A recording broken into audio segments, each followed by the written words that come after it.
Hey everybody, welcome to Slam Farm Radio, episode 339 for January 30th, 2020. It's the last day of January. No, it's not. Got 31. 31. Yeah, You 31. literally close. sell It's very calendars, and now I understand why the calendar dates were screwed up. You just gave it away. Now we know why the calendar was broken. Okay, I have to do this. January, February, March. Yeah, no, we're at 31. Knuckle space, knuckle space, knuckle space, knuckle. I'm one of your hosts, Kelly Lynn. What are you going to do next month when we have a leap year? You're just going to have a seizure when you look at the calendar? You're going to break? Goes on to the next month. Don't even worry Are you guys about it. going to follow my lead? I'm Adriel. No, we're not going to make Host. mistakes. I'm Trevor. Adriel. We missed Huh? Adriel. He said it. No, I said you it. missed it. I He said said it. Yeah, I totally Okay. said it. I heard Trevor talking over you, so. That's No, I actually part was of the quiet show. while he said it. Did you miss me?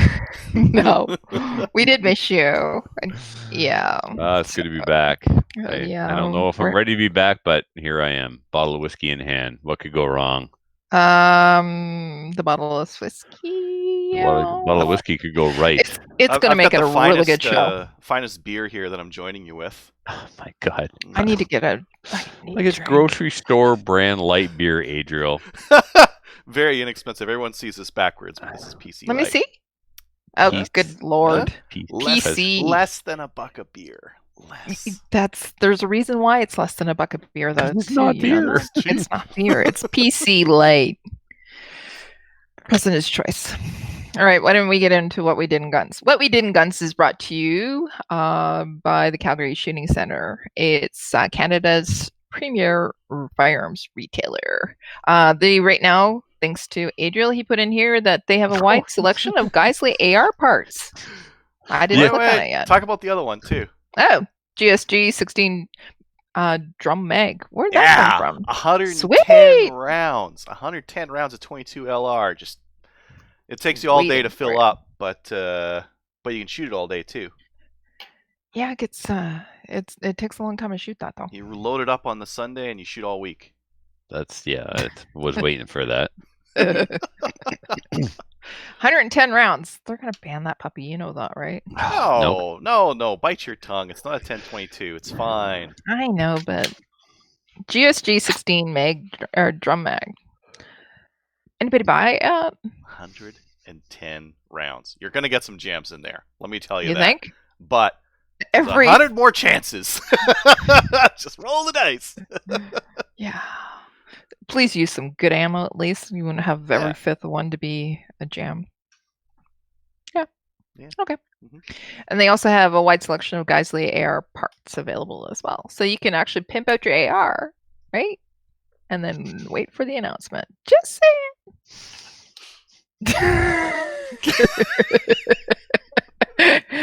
Oh my gosh, I love you guys. All right.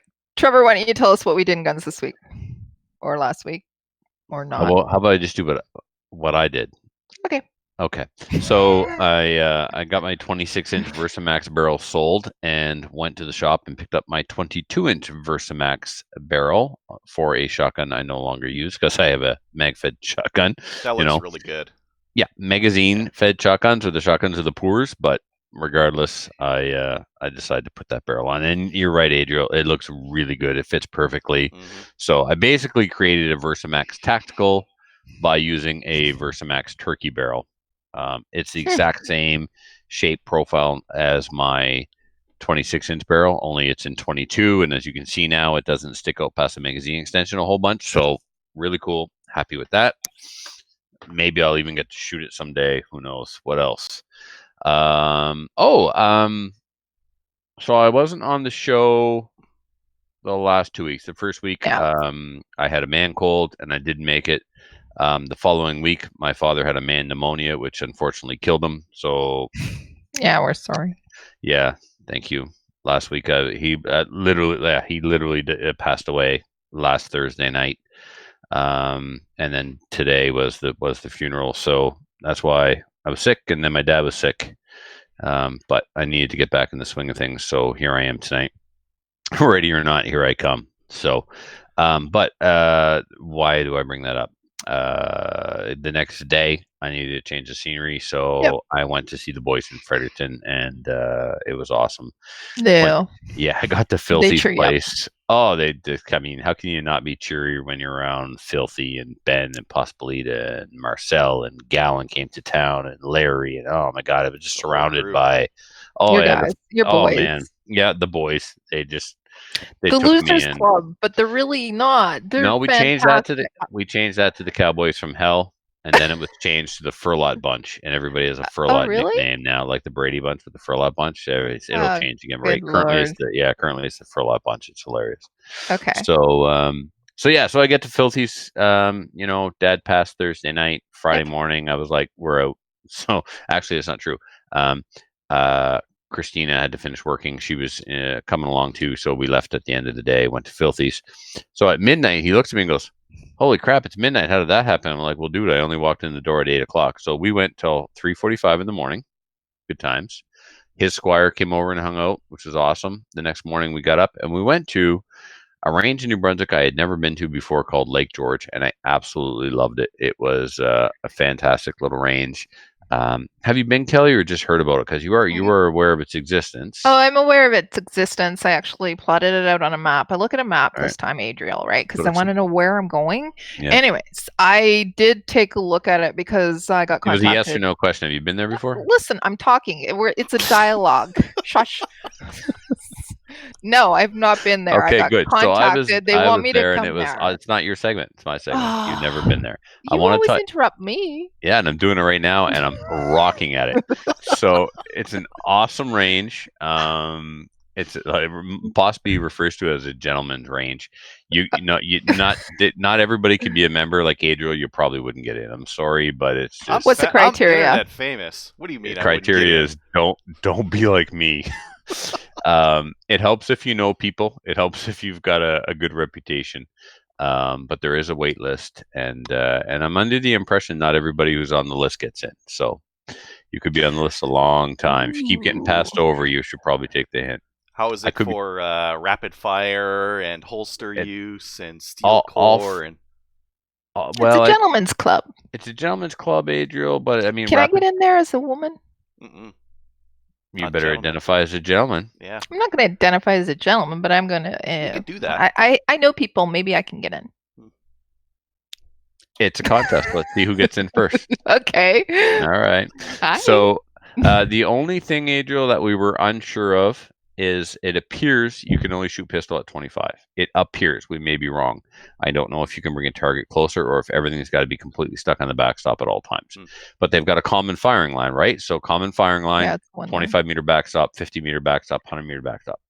Anyway, I went there to test some firearms and sight some stuff in.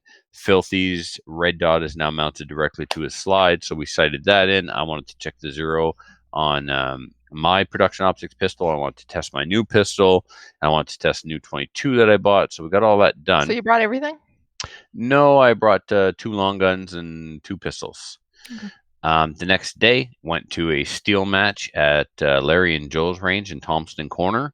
Only 4 stages, so if you shoot the same match twice, it's a typically a full steel challenge is 8 stages. So we just shot 4 stages twice in 2 different divisions. So some guys shot rimfire and then switched to pistol. Some guys shot 2 different divisions of pistol. So Marcel and we traded off. I started carry optics in the morning while he did single stack. Then I did single stack and he did carry optics. Man, I couldn't find a rhythm in carry optics, and single stack my total time was 6 minutes faster with iron sights than it was with Production Optics.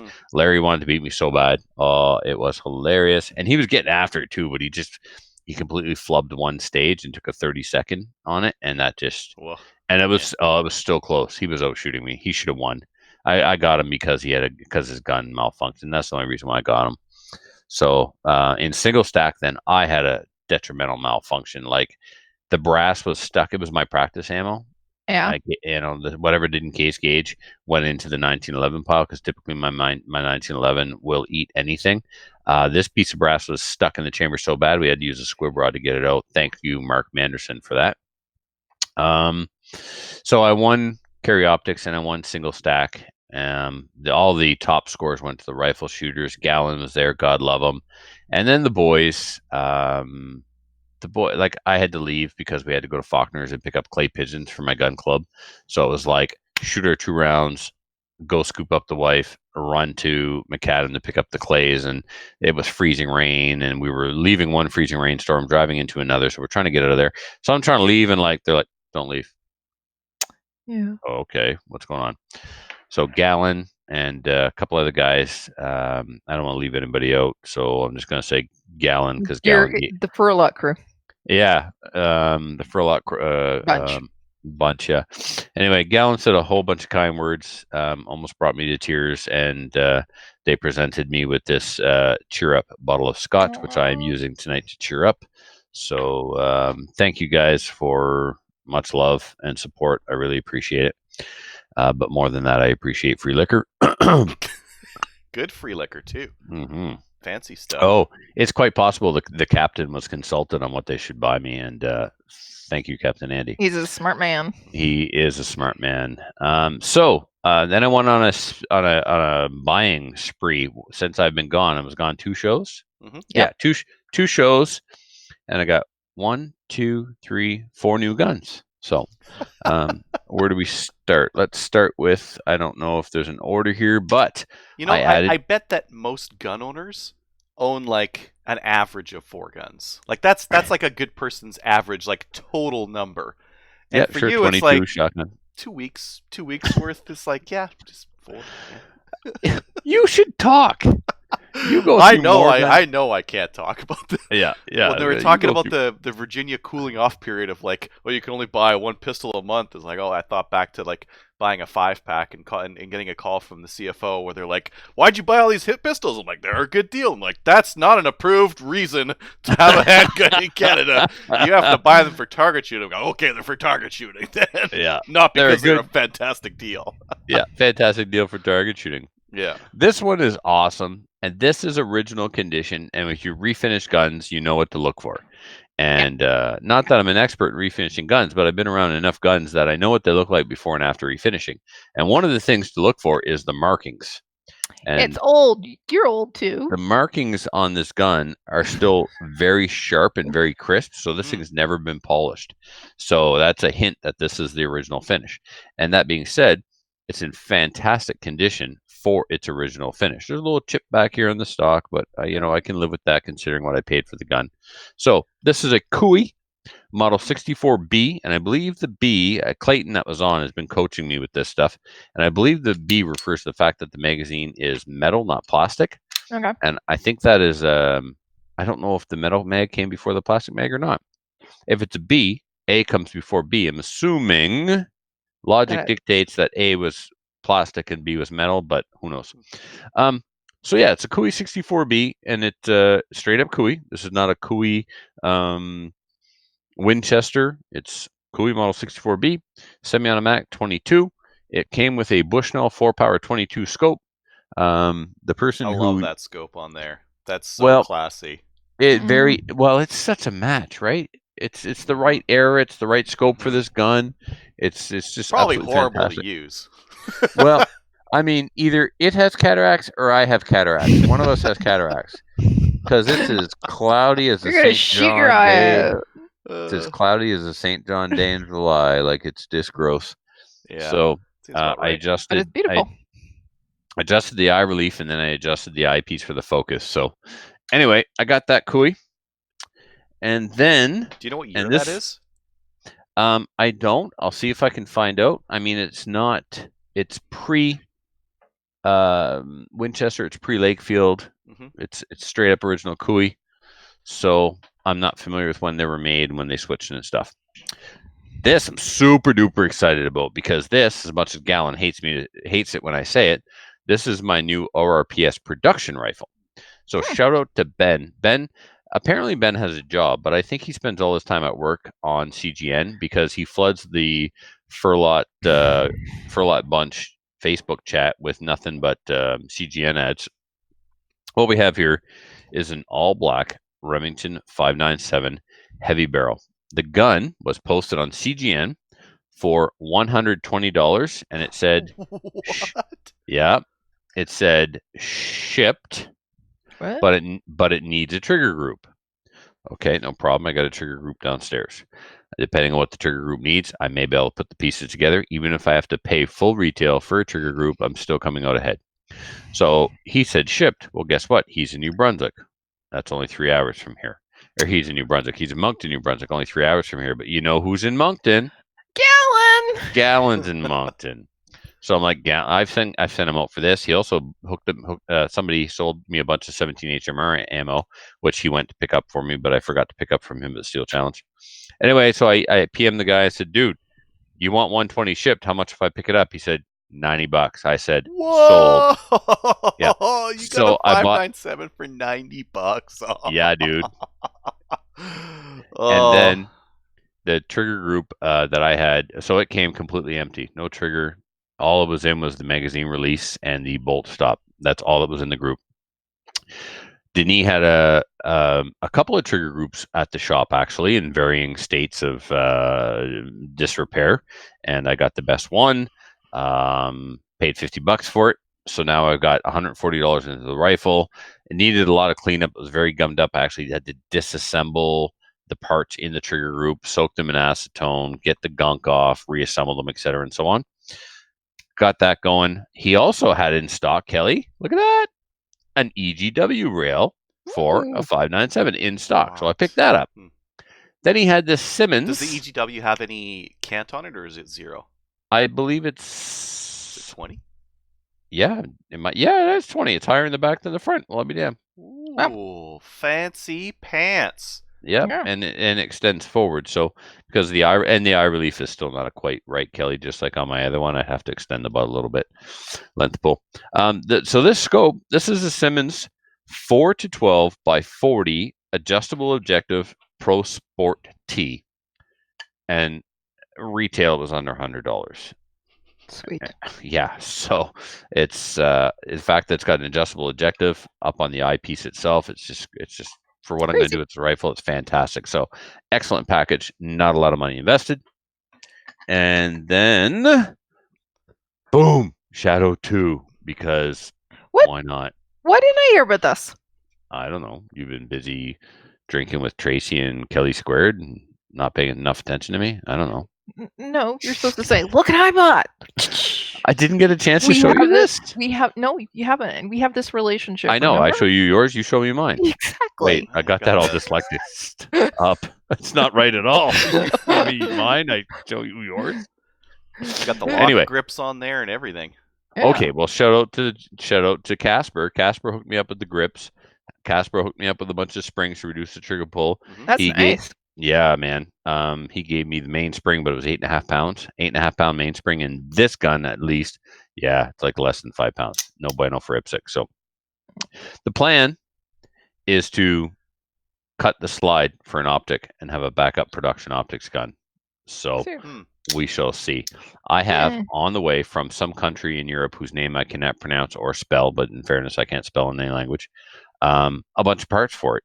And the parts that I have coming are the competition hammer, Yep, and the short reset to 2 millimeter reset. So that's with the right mainspring. It's going to be so good. nice. It might even, who knows? It's going to give the Redback a whole lot of competition. The Redback still has the best single action trigger of any gun ever, with the exception of a 1911, and it's incredibly close to a 1911. So, you know, the Redback trigger, the double action trigger pull, it's only once per stage. So who cares if it's even like not that great, because you're only pressing it once anyway. So whatever. And it has to be X number of pounds anyways, right? 5, yeah. Yeah. So anyway, picked up Shadow 2, got that at DC Armory, of course. And then this one, I inherited today. After the funeral, we went to my uncle's place, who was the executor, to go through the will. And my dad gave me back the 1022 I bought him for Christmas. Now, it wasn't all that long ago. I mean, it was since sometime after I was on Slamfire Radio, because I remember talking about it. I remember buying it for him, and of course making the joke on Slamfire, "Oh, I'll get that back someday." Well, I'm an asshole, and today's the day I get it back. So this will remain unmolested in its original configuration, the way he ran it. It'll be a family heirloom, and I'll keep this one forever. So, yep. So that's how I ended up with 4 guns since I was gone. Yep. And did I do anything else? Seems like average though. Like normally about 2 guns a week, somewhere around. 2 guns there. a week has been lately these days. Yeah. And I mean, I know what I'm buying next, and then after that, and so on. Oh, and so what are you buying next? Well, I'm always on the lookout for a Apache Black nylon 66. Right, I need that. Mm-hmm. That's like it. Like that's probably the number one I need next. But Joe Goose has a Kui 75 for me. We just got to negotiate on price.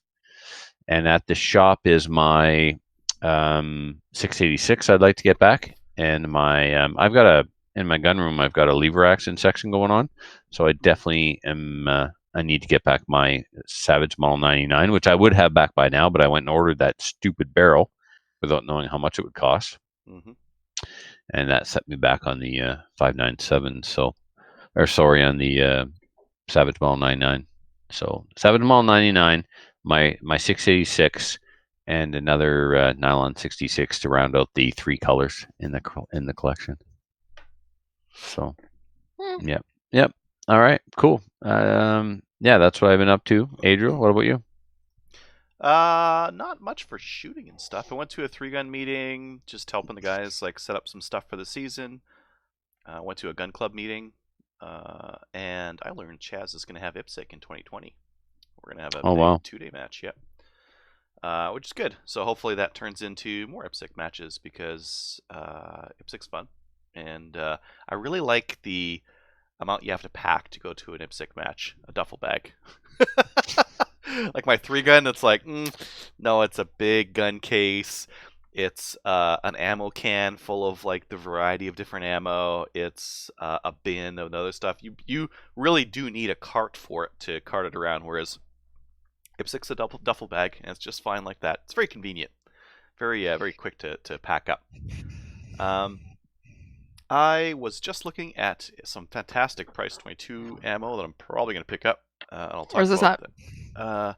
Magdump.ca. They've got CCI SV for under 7 cents a round, which is that is the good. best pricing on CCI standard velocity I've seen, and that stuff works great. How much? Everything. Yeah. How much? Less than 7 cents a round. And they're selling 500 round packs of it.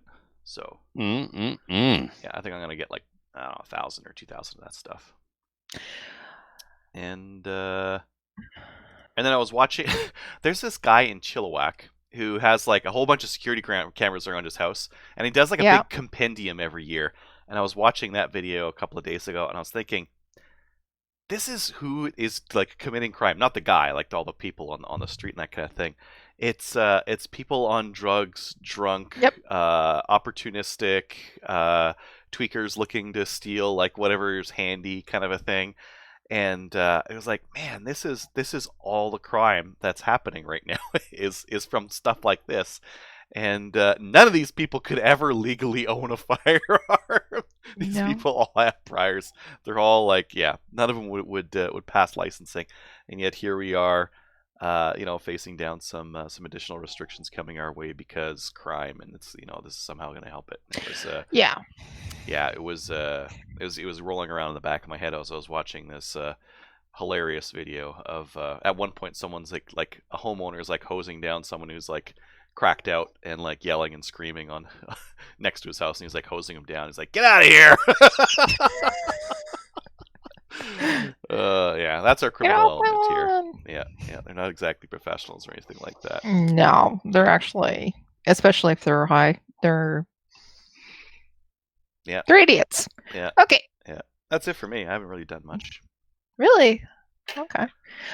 For me, what I did in guns this week is I went to SFRC on Saturday because you know what? It's Saturday. I really like those people. Saturday, I also actually went out to the Kincaid Ranch. It's Kelly Kincaid. Kelly is one of my best friends, and she's part of my people. So Tribe, Kelly. I was going to get to that. Hashtag my tribe. My bad. Sorry. But she is also Kelly Square. So recently, talk amongst yourselves. I let the dogs in. Just hold on a second. So the other thing I did, Adriel, was I got a Volquartz extractor from Sylvester. You know where Sylvester is? Yeah. Sylvester's in Bonnyville, yeah. Yeah. So while I was placing the order, a listener was in the show and they heard them talking about me.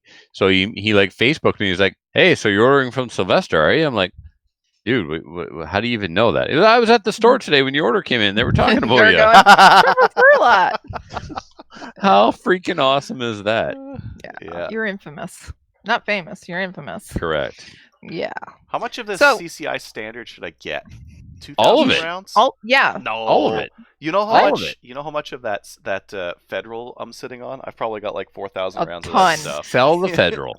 CCI standard is fantastic. Yeah, Like it you is. switch to some Ely, you switch to some SK, you don't get much better performance. Like my 597, just I don't think it's possible you're for not it to gonna shoot go any wrong. better. Like Do two. it 2,000. it loves do the 2,000. standards. Yeah. Do all the thousands. 2,000. Yeah. 2,000. If they're not, it's not like I It's not going to go bad. I prefer a coated bullet for gopher because I Mhm. don't like getting lead on my fingers while I'm doing that. But if I'm target shooting, like I want the best performance possible, and that's typically Right. from an uncoated bullet like SK standard, Blazer, and CCS standard velocity. Right. Yeah. And you're going to be doing a lot of CRPS matches, so just get 2,000 or 3,000. Oh, Sherwood Park's got ORPS.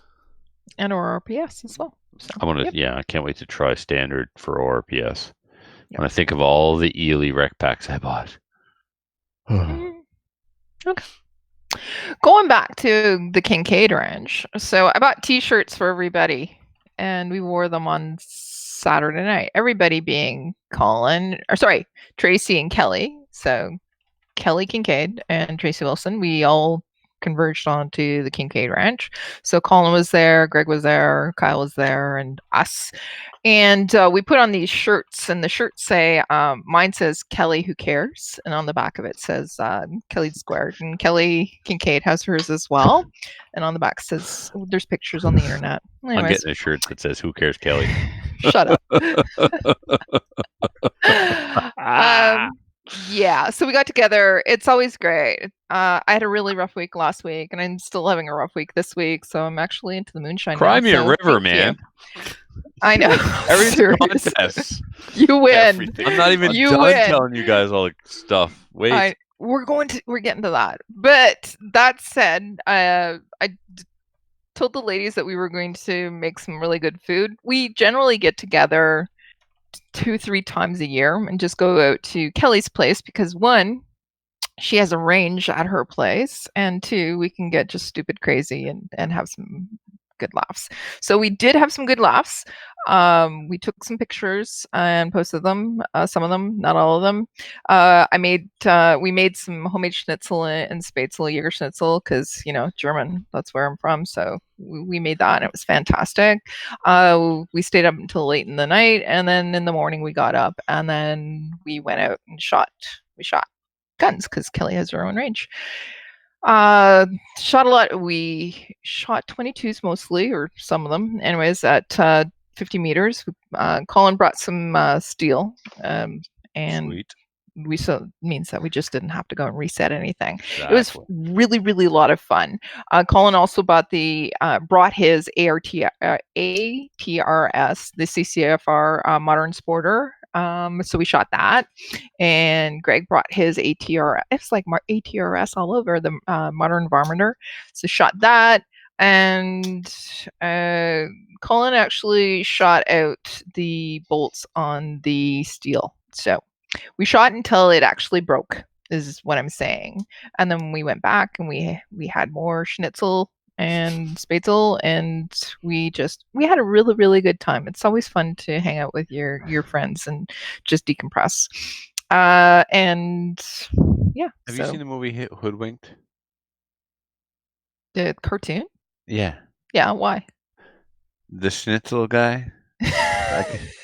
I can just. That's Colin, man. Yeah, Colin. I have not pictures. I should have got pictures of Colin. It's like 8:00 in the morning. He's got a piece of cold schnitzel and he's just not even eating it up, and he's just eating schnitzel. He's a savage. Yeah, I love him. It was fantastic, and I taught Tracy how to make schnitzel. So I gave her pork and put it in a Ziploc, and then she took a mallet and just banged the shit out of the pork. She goes, "This is so cathartic." I said, "Yeah, I know, eh?"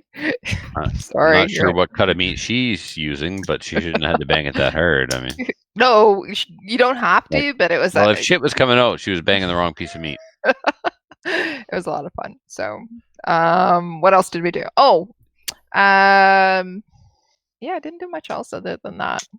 That was it. Went to the range. Well, it's Kelly's place, and yeah, that's about Kelly's range. Yeah, well, Kelly Kincaid's range. Mm-hmm. It's always nice. She built a maple seed range, and then love her. I know. And then she has a natural range, but we like maple seed. It rains a lot, right? It was the first year, and it just poured like every day. So the natural range that she had, we weren't able to use. So she actually cleared an actual range for us. Huh. So yeah, that's where we're going to have our boot camp in a couple of weeks too. Oh, so nice.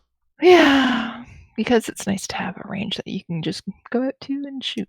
Right. We're not American, so we can't shoot off the back deck, but at least we can, if we build a range and it's approved, you can go and shoot there. Okay, let's go talk about upcoming events. I'm going to talk about the first one, then you guys can pick up after that. So the first one is TACCOM Canada 2020. It's happening September 11th to the 13th.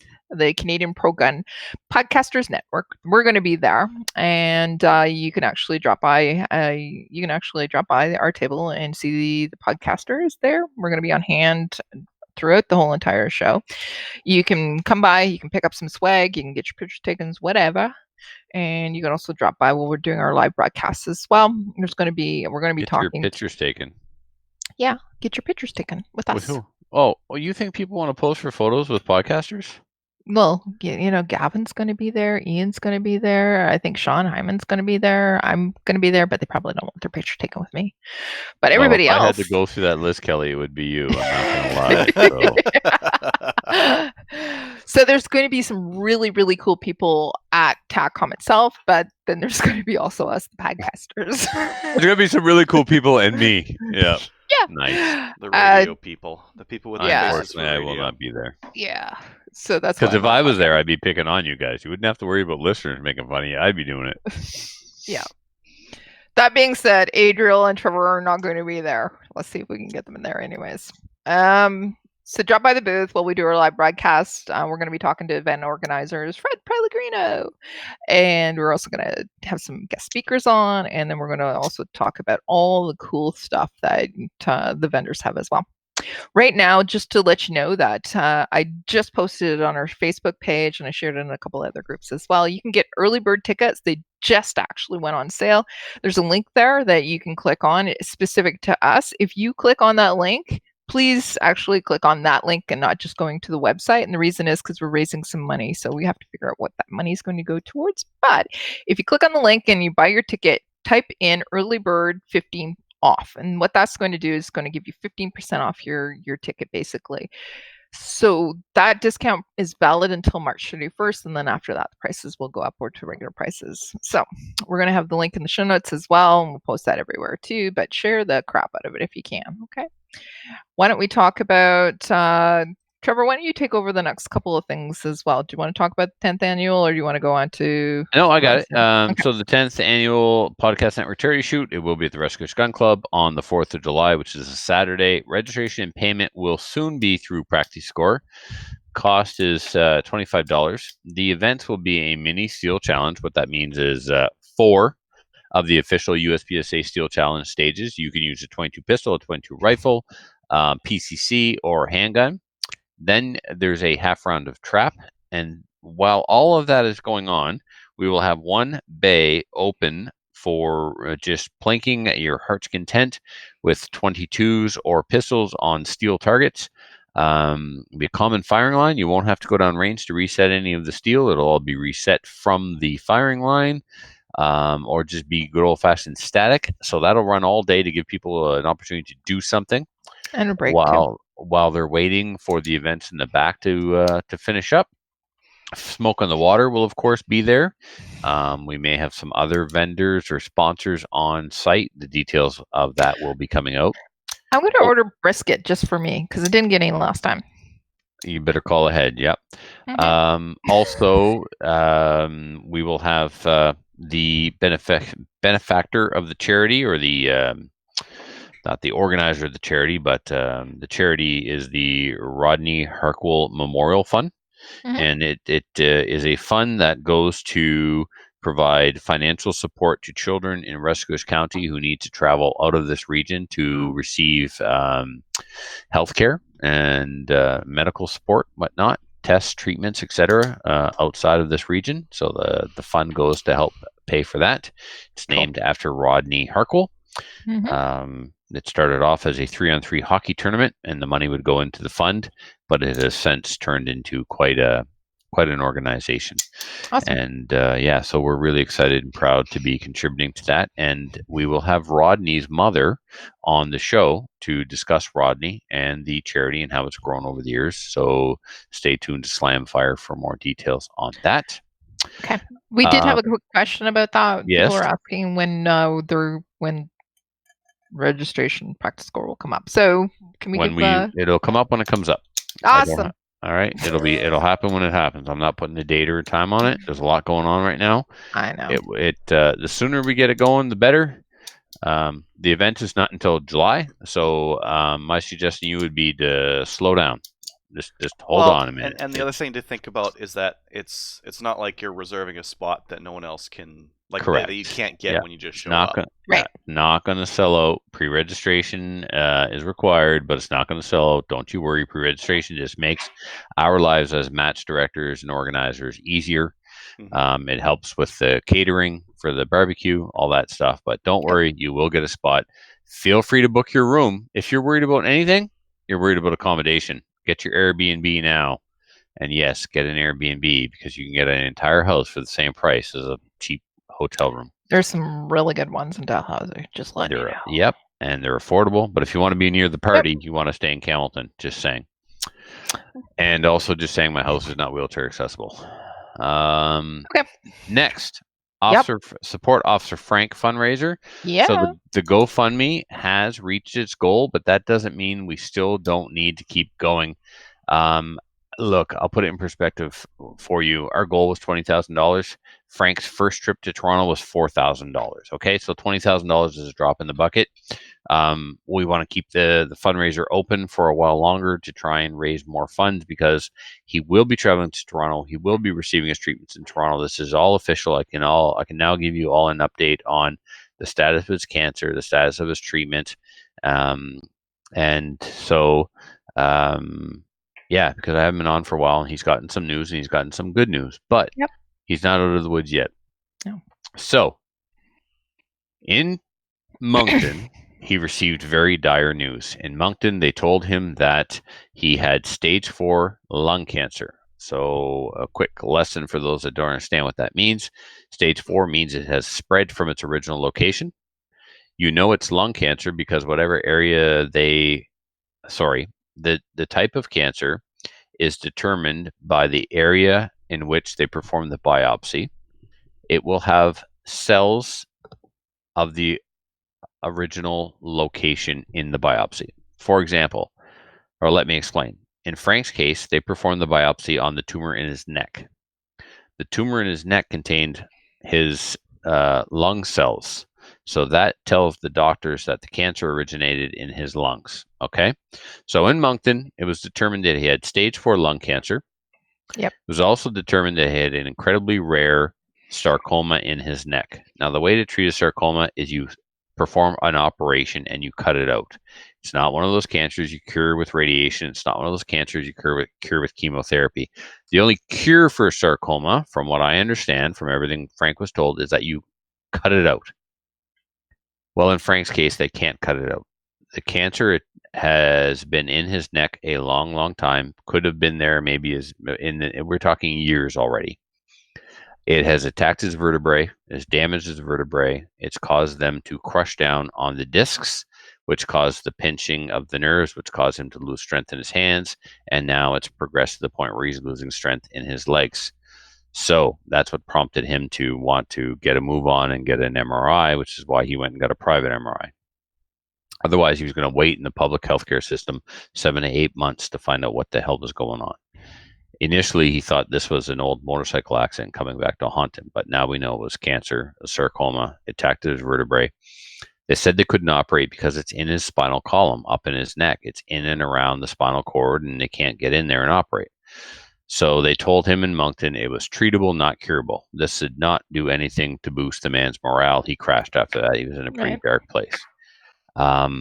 They sent him home while they waited for a second opinion on what kind of sarcoma it was from Halifax. So it was time, sitting around. He goes back. He gets a second opinion.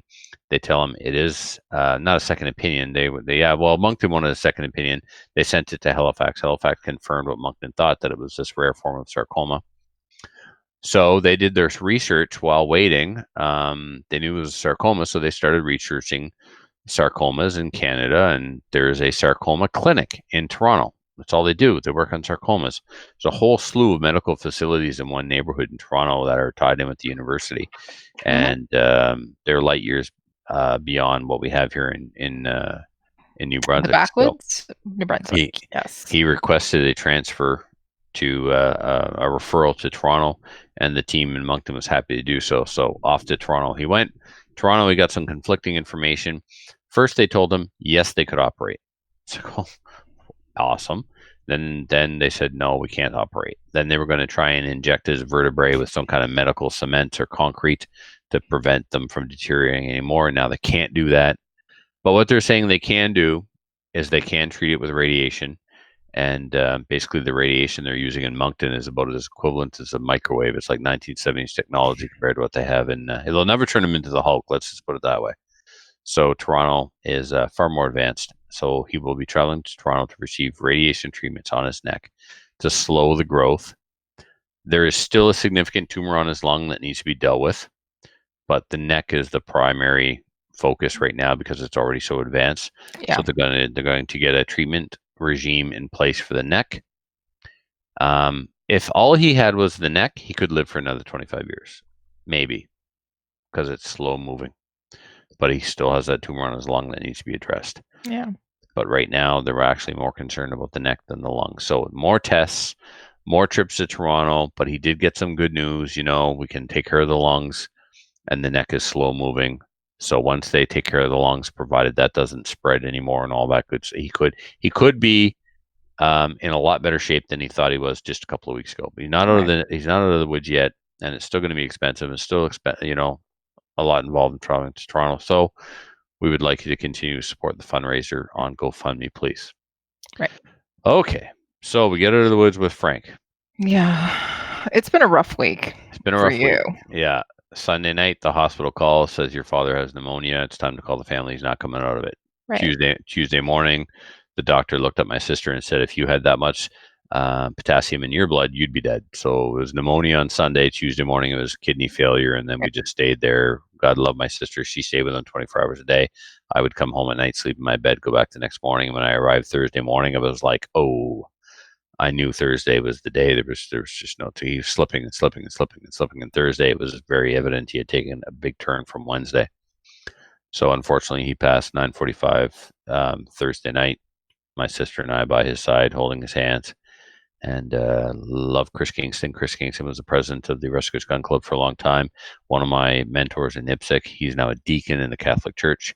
My dad was a Catholic. I called him up. He came up. He prayed for him.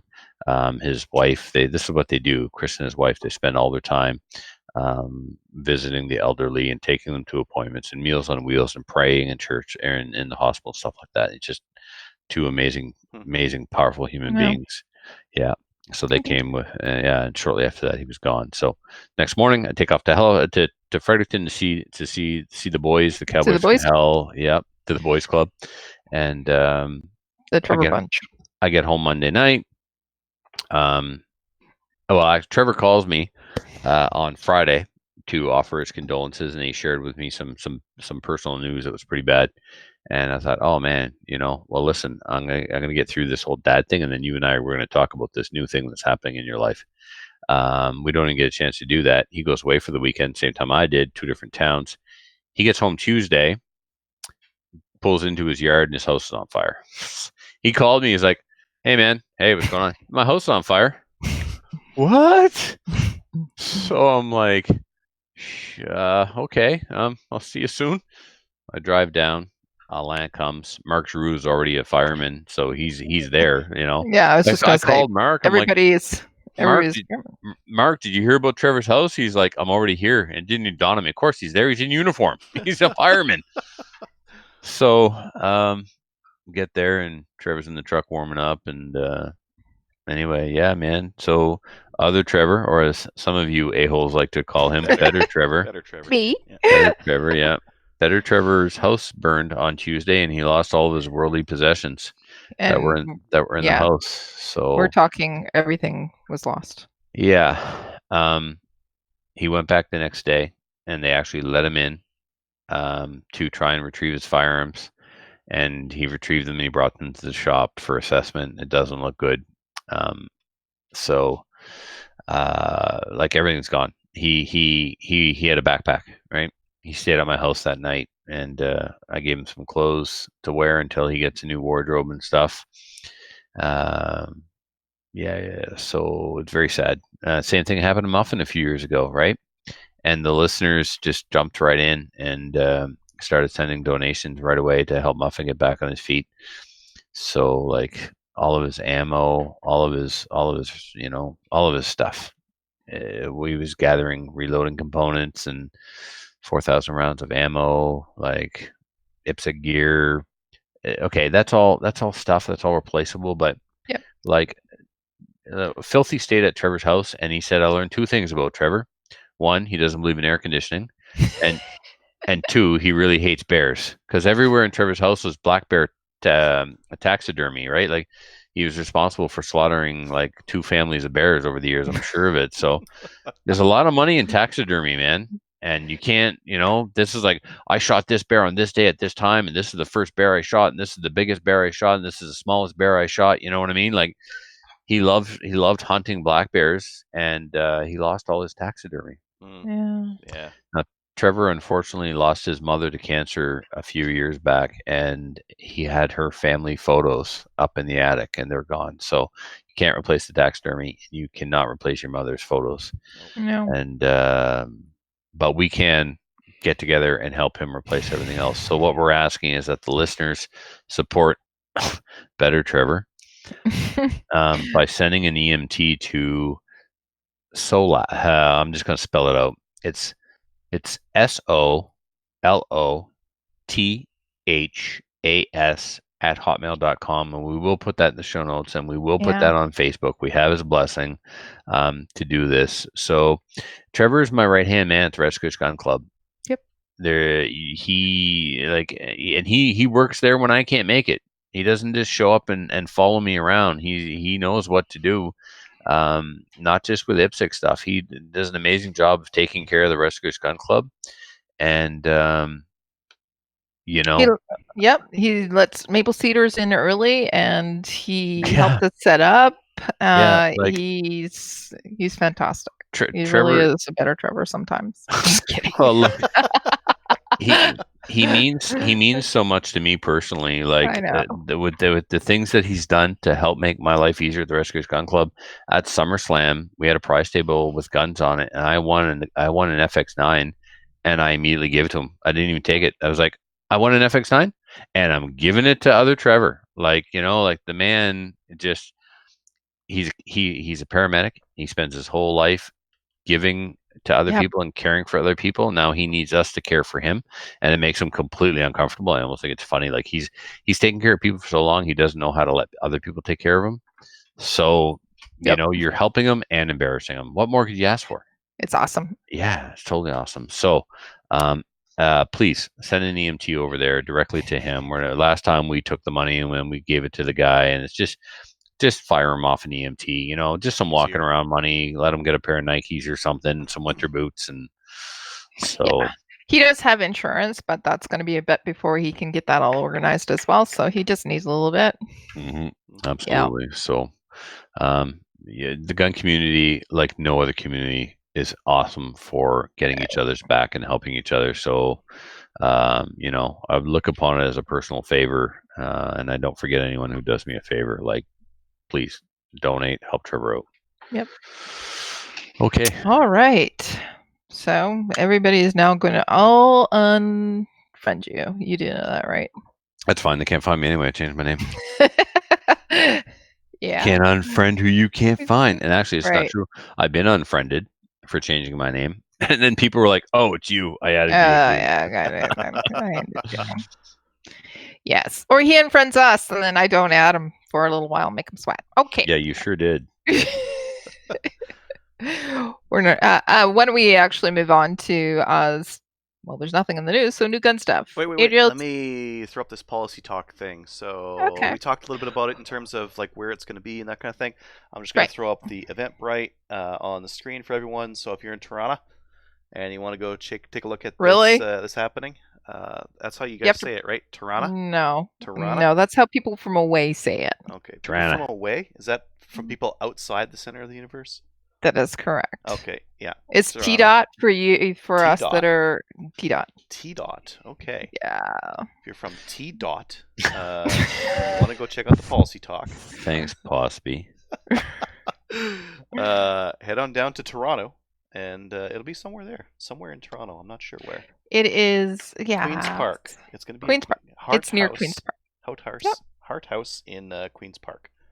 That's Right. somewhere in Toronto. So policy talk. Go if you can. They're going to be talking about some real solutions with people who are involved in this, not people who are in government that are making decisions for us, but people who actually are right there in Toronto trying to figure out how to make some changes. So I think it has something to do with how you hold the gun, like whether it's like this or like this. I don't know. I've seen experts saying that. That's right. mhm. Okay. New gun stuff. So we talked about SHOT Show last week, and Yep. there was a couple of new guns, and one of them was the Savage Renegade. Renegade. Yeah, and No, Renegade. say it again. Renegade. Not So- renegade. It's renegade. It's And None of us have semi-automatic. said renegade once. I We've did. always said renegade. Yeah, and All right, why is it called renegade? 'cause It's it a says shotgun. Shotgun gauge, and it's a Fucking Renegade. shit. Oh, man, it's so stupid. Oh, I hate it. I so love much. you. Anyways, Why renegade? Renegade. Oh my so, god. Sorry, Adriel. it's Kinda too have to stop talking. expensive. It's way It too is. expensive. It's It's a Like, is semi-auto this- shotgun. It's brand new. It's coming from a company that does not make semi-auto shotguns, and it's $1,680. It's And it too has a much. stupid name that Kelly can't pronounce. I can pronounce it. I'm just It's too Driving me crazy. too clever. Too clever for some of us. Renegade. Yeah. Is it Yeah. supposed to be some stupid play on words? I see the gauge. Instead of renegade, it's renegade. I get it. It's just not funny or all that But clever. we really liked it because you can switch out the cheek. Yeah, Okay, you the can switch out combs- the the combs cheek are piece. adjustable, sure. Yeah, and the back there. It's also the Hey, like- heaviest semi-auto shotgun sorry. that you can buy. A 3-inch chamber that it's 7.9 pounds. How did they make it so heavy? All the I went through Cabela's. Wait I at looked the at stock. all the other semi-auto shotguns. This is the heaviest one. You're doing a disservice by telling the community about this. Someone might buy it and then blame us. I really liked it. Of course you did, Kelly. Of course you I did. think the price is too high. I think that give them a little while. They'll drop the price on it, and then it'll be the price it should be. But like at Right. 1680, What do you for like, the Kelly? The heaviest fact that semi? it's overpriced, ugly I didn't as know the sin, price last week. or has a 3-inch chamber where everything else is 3.5. I didn't know that it would the price on it last week. I like the fact that it I has an didn't know that adjustable either. cheek weld, Mhm. right? So the And- combs are adjustable. And Right. the and shims it's at pretty the back. heavy, so that it Oh, wait exactly. now. Hold on. Are the combs adjustable, or can you swap them out? And are they comes all? with And three. does It thank comes you. with 3 heights of cheek rest, which is kind of Okay. cool. That's kind of Yes. cool. The shims at the back, kind of cool. The Yep. fact it's Yeah. a semi-auto 3-inch shotgun. We got a couple of All those they out had there. to do to make this decent was make it 3.5 and $1,200. $1,200 is where I think it needs to be. 12 to 1,400, somewhere in there. It'll Drop down there, I think. it'll It drop absolutely because will they drop won't down. sell any. You're right, Kelly.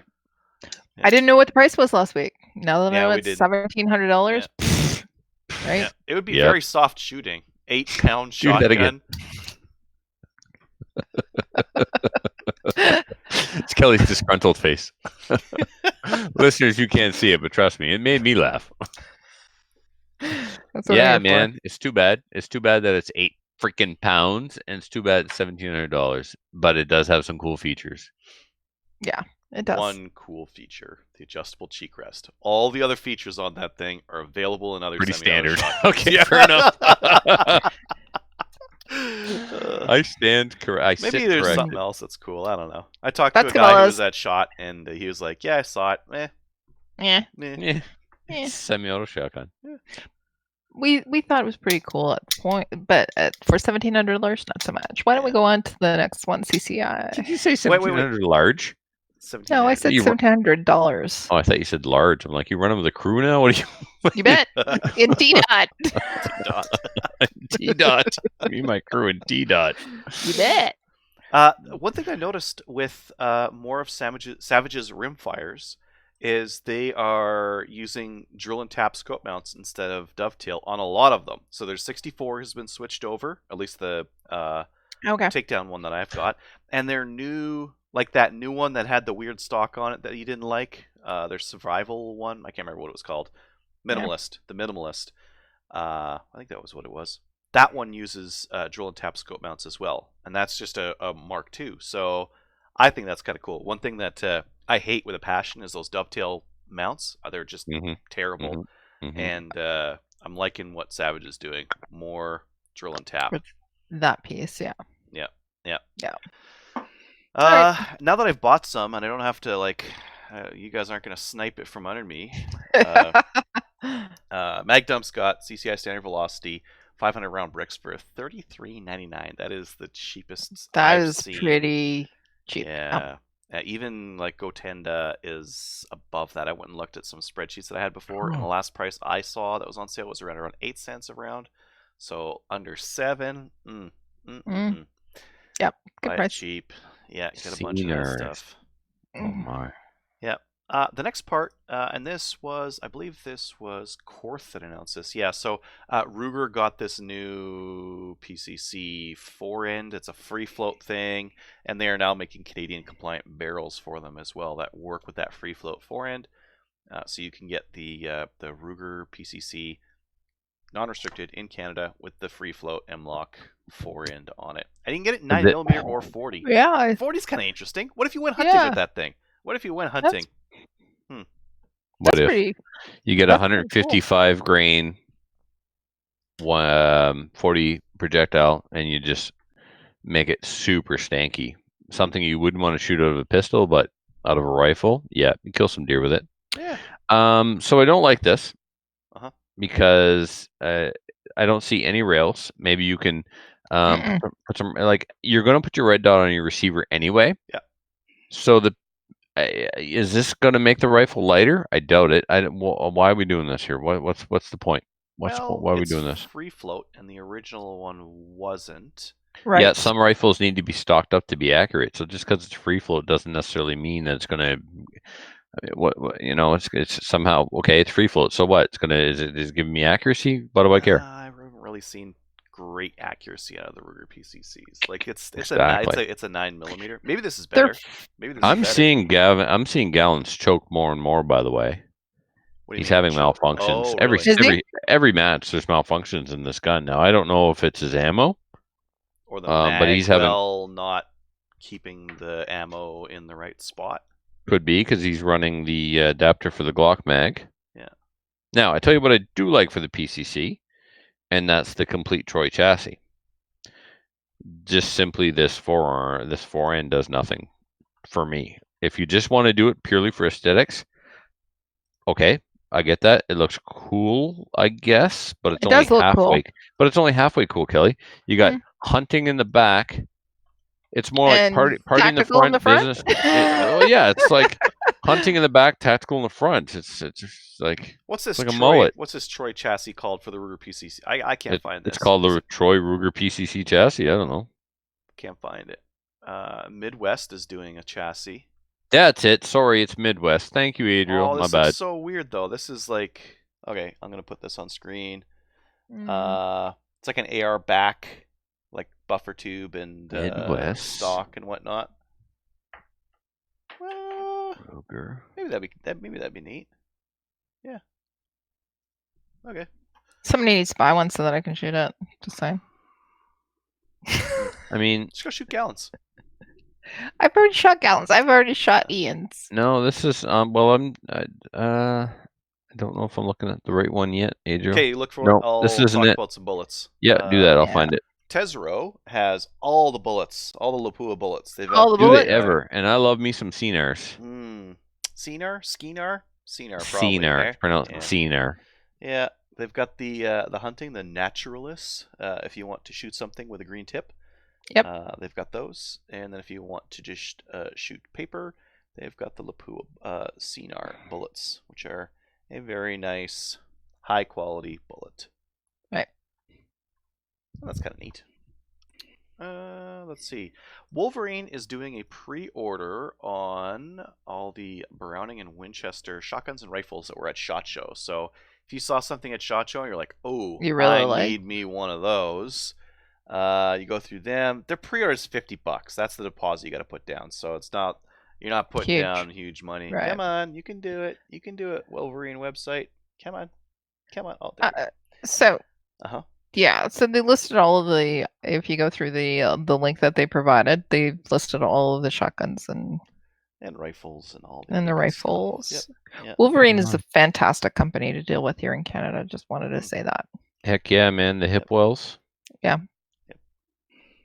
Yep. That Browning X-Bolt. Is that it? No, I like the.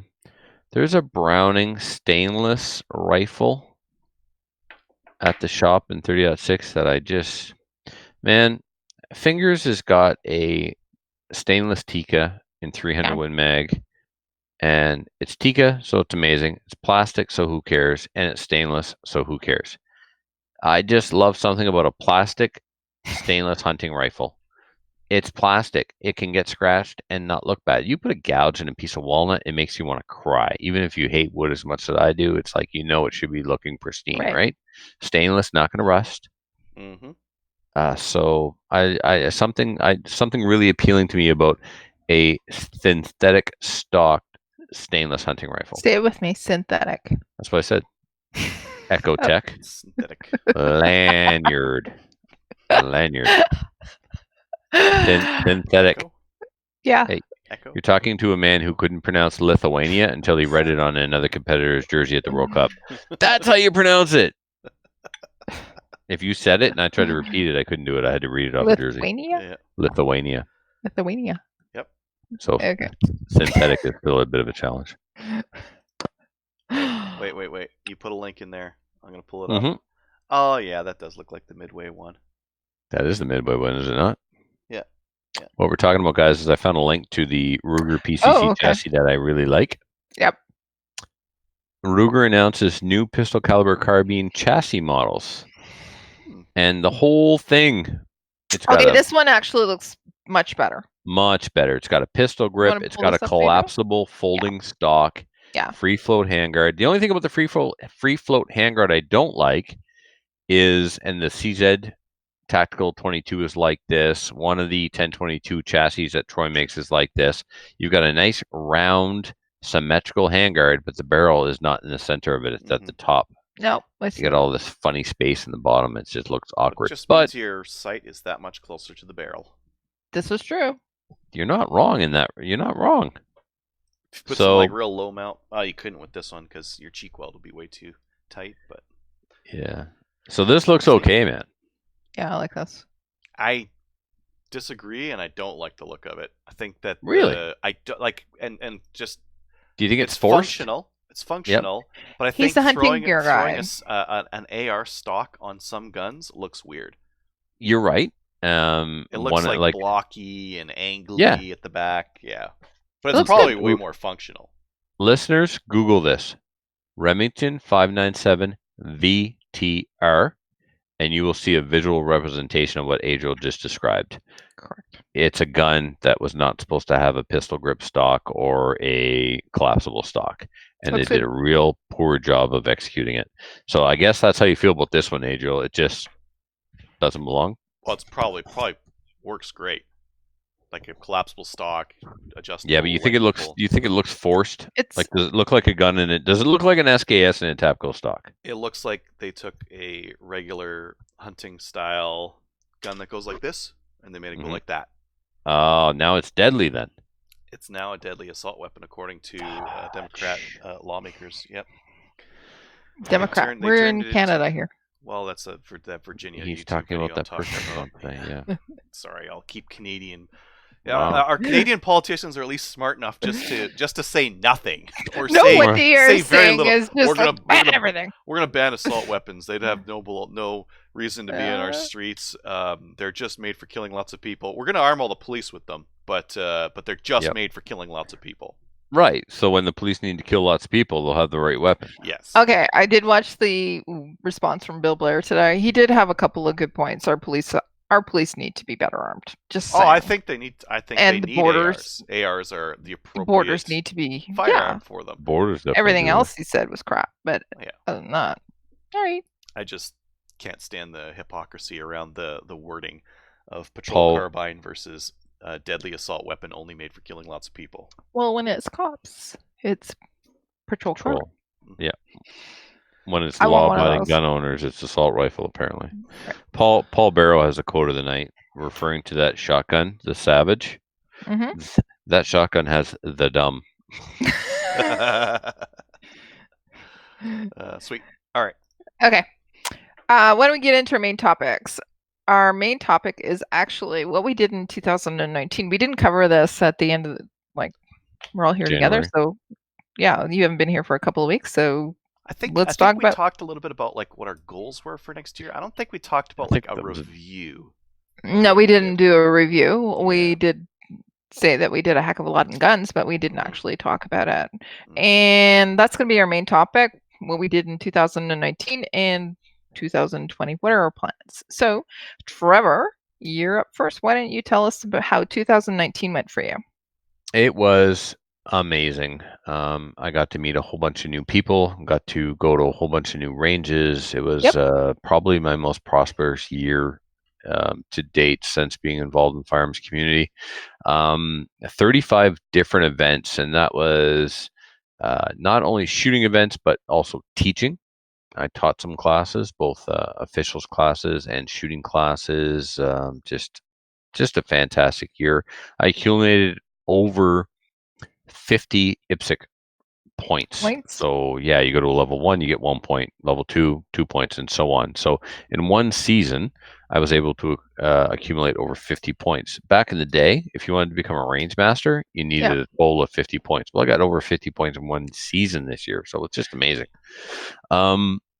So the highlights for 2019 for me was I became a range master. I finally completed all the requirements to become an IPSC range master. So that was an accomplishment that I'm very, very proud of. I also, in the first year becoming a range master, I did my first solo level 3. So I had been co-range master and mentoring under people at other level 3s in the past, but this was the first time where I was and it was my first gig as a range master officially, with my fancy pants shirt and my new credentials in my pocket, my first match was a level 3, and it was the Southern New Brunswick 250. Yep. And I love Ken Harrell and the whole team down in Hampton. He puts on an amazing event, so it was pretty easy for me to do it. I still made a mistake or two, but nothing incredibly detrimental.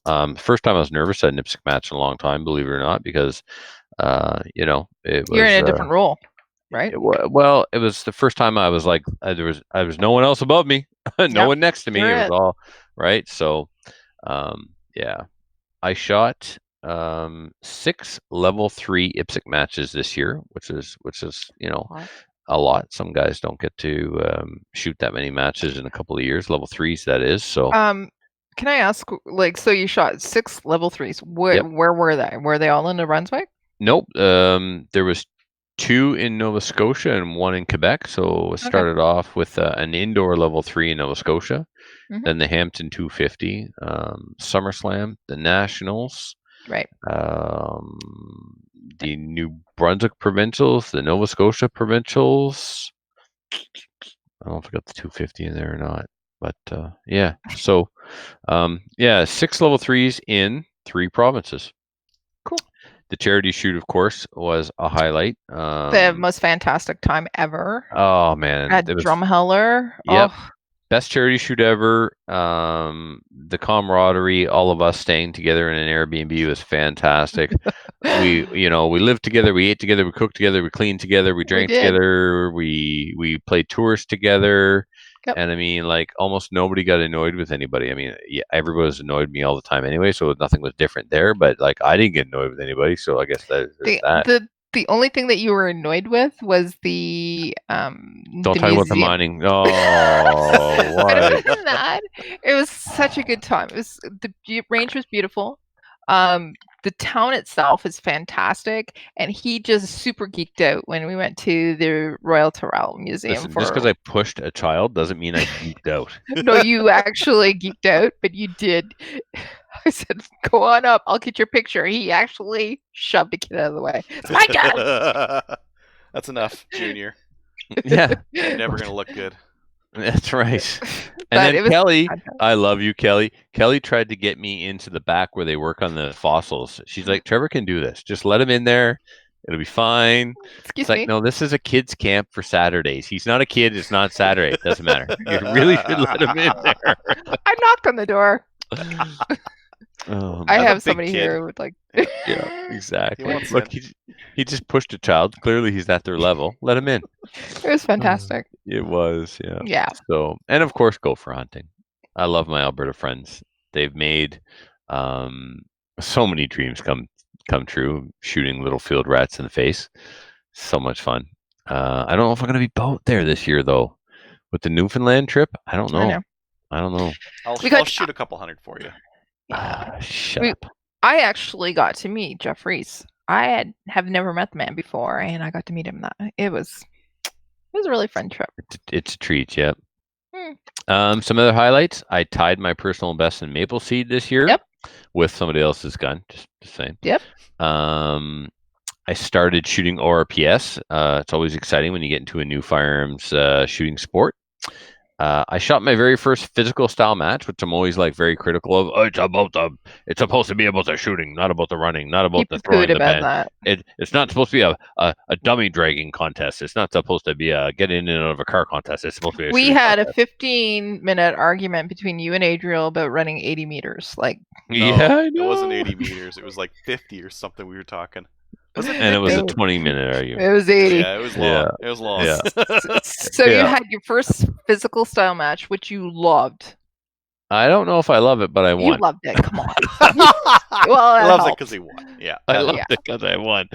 Yeah. He did. No, I mean, Joel did a fantastic job, and he learned a lot, and I'm very much looking forward to going back to it next year. I think it'll be a little less physical because there's just things you can't foresee, right? It's like, oh yeah, what if we do have to have a reshoot? How do we handle that when guys are expected to run 400 meters, right? So anyway, everyone learned. It was awesome. And then I shot in like a few different divisions. I started off in Classic, and then I got my PCC. So I spent a large portion of the season in PCC, and then I ended the season with Production Optics. And then the Calgary Shooting Center sent me my new sponsorship gun, and I spent the end of 2019 in Production Optics and started 2020 in Production Optics. So Right. that's been exciting. I taught a CRO course last year and an RO course last year specific to IPSC, but I also became, with Greg Weiss and Sean Hyman, Master Learning Facilitators for the Canadian Coalition for Firearm Rights Range Safety Officer Program. I know you're all chomping at the bit. When are we going to do it? When are we going to start teaching it? It's coming. It's coming. It's coming. Greg is in charge of that project now. I just couldn't get ahead with it, and my schedule was slowing it down. So I've asked Greg, and Greg, of course, graciously is taking over that project. So I'm still in, but Greg is leading the charge on that now. So Yeah. it's in very, very good I need hands. Do that.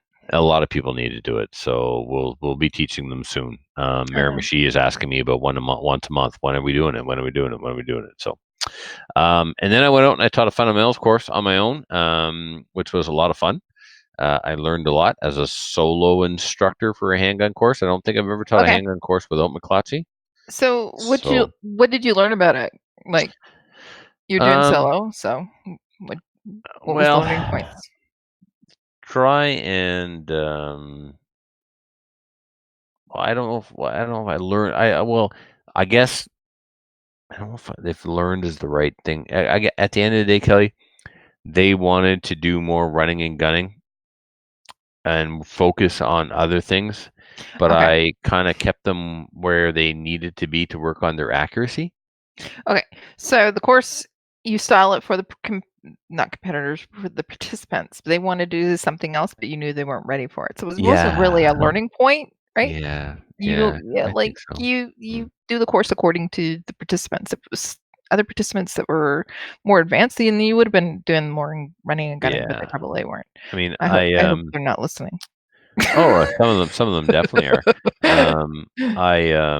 I after I reflected on it, and of course I debriefed with them, I made some notes for myself. I just don't remember what I wrote down, but there was some, you learn every course, right? So yeah, but you're an experienced instructor, so you knew what level that they were at. Even though they wanted to do other things, then maybe they weren't prepared for it. You're an experienced instructor, so you're going to keep it safe, and you're going to give them what they are able or capable or so. Yeah, it's like what's the point of focusing on getting in and out of positions if you're not getting your hits while static? Exactly. So we Okay, let's move forward. And then I bought a crap ton of guns. Like I bought a lot of guns this year. And I sold fewer than ever. Yeah, I started a Kui collection this year. Right. And yeah. Yeah, we got it's been fantastic. So you're now the official Kui Museum, other than I'm the Northern New Brunswick Kui Museum for sure. Yeah. So, but probably my favorite part is the travel and the meeting of the new people. Yeah, that's always the fun part about guns, right? Yeah. And if you see me at a shooting event, you need to approach me and introduce yourself, because I'm shy and I won't do that to you. I'm and once you know me, he's not shy, but he won't introduce himself to you. Right. Once you know me, you can't shut me up. But if I don't know you, I could just avoid you, and it's not because I don't like you. I'm just afraid of you. Well, I just assume that everyone knows me. I just assume, like, of course you do. I am That's famous, and I don't need to introduce myself. It's probably the same for you, Trevor, and you, Kelly, right? Well, I mean, be nice to everyone, but have a plan. It's kind of cool, but it kind of also like, hey, I know you. I know your voice. I listen to you. I'm going, oh. It's kind of cool, but it's kind of like, all right. Yeah, it's more cool than anything else. Yeah, it's more cool, and it's kind of like complimentary when people come up to you. Hey, you're Kelly. Yeah, I'll never forget the first time it happened, right? I was at the 51st Annual Calgary Gun Show with Jeff Reese, my first time out there visiting him. And we're at a table talking to a guy about something. And just this dude in line behind me just all of a sudden goes, "So, Trevor, where'd you get those red line precision parts for your Kel-Tec 2000? your sub 2000?" It's like, Oh, hey man. Hi, how are you? What's your name? Adriel, you talked about that. You talk about the fact that you can't go anywhere and you're telling these stories and people already know them. They've already heard all these stories because they listen to Slamfire Radio. That's Yeah. always weird, right? It's Yeah, like but it's really cool. every time you meet somebody who listens, you're somehow surprised that they listen. Because No, it just feels like we have some really good listeners. we do, but There's I some still feel that fantastic way. people. Whenever somebody goes, no, yeah, listen, man, I heard you talk about that. I'm like, oh yeah, right on, yeah. I go, it's the same feeling every time. It's like it mostly feels like I'm just hanging out with you guys, right? You know what I mean? Yeah. And then it's still to this day when somebody says, oh yeah, listen, I go, oh yeah, you do. Well, that's cool. So you're one It of is the three. cool. That's awesome. I really no. All right. I guess I can't everywhere tell I you about go. this gun Anyways. I bought because you already know. Yeah. It's when they come up. What are you selling it for? Trevor, what are Yeah. you going to do in 2020? Well, some of the big events. I mean, no SummerSlam, unfortunately, because we got to recertify the range. So that's a big one. Got to get the range recertified. We will, of course, have the 5th annual Ronnie DeGroot Memorial Steel Challenge. Yeah. Do you know the dates for that already? Or Yeah, no? it's always the first Saturday in June. Always. It's Okay. the anniversary of his memorial service, so it's the first Saturday in June. And you raise a glass. A month, yes, of course, of 40 Creek. Yep. A month later is the 10th annual Canadian Podcast Network charity shoot. Yep. Also at the Rescue Gun Club. And then Muffin and I will be off to stay with Bolivar at the. Are you staying there? Yeah, man, we're staying Okay. after the Bolivar in Barrie for the IPSC Nationals. And that's on the August long weekend? Yes. And Muffin and I are on the classic team. So although I am shooting production optics for the Calgary Shooting Center, I'll be switching back to my Calgary Shooting Center classic gun because if I had not made the switch from the production optics team to the classic team, there would be no classic team. And I don't do nationals without Muffin. Muffin is my boy at the nationals. We travel together, we shoot together, we're teammates. No Muffin, no nationals. So I was more than happy to get back on the classic team because I ain't going without him. That's all there is about that. So it's shoot Muffin or don't shoot. So that's going to be interesting. You at Brian Bolivar's with Muffin? Oh no, he'll behave. He'll leave us alone. He understands we're there to work. No, I know that you're there to work, but it's still gonna be fun times. Okay. Oh yeah. Proceed. Oh what yeah. Are you doing Well, next? I mean, it'll be like the time the Nationals were in Halifax, right? And it's 9:00 in the morning, and I'm pouring a cup of coffee, and Casey goes, "You want some cream and sugar?" I was like, "No, man, I'm lactose intolerant, and I don't eat sugar." And he hands me the Baileys and says, "Cream and sugar." And it was on. We drank all day after that. That didn't go well for you though at the match. Just because it was the day of the banquet, Kelly. There was no match. Oh, okay. We don't start drinking before a match, Kelly. It was 9:00 in the morning. We're not going to drink the night before the match. Yeah, this was 9:00 in the morning. It was the day of the banquet. All we had to do was drink, go to the banquet, pick a fight, and then yes.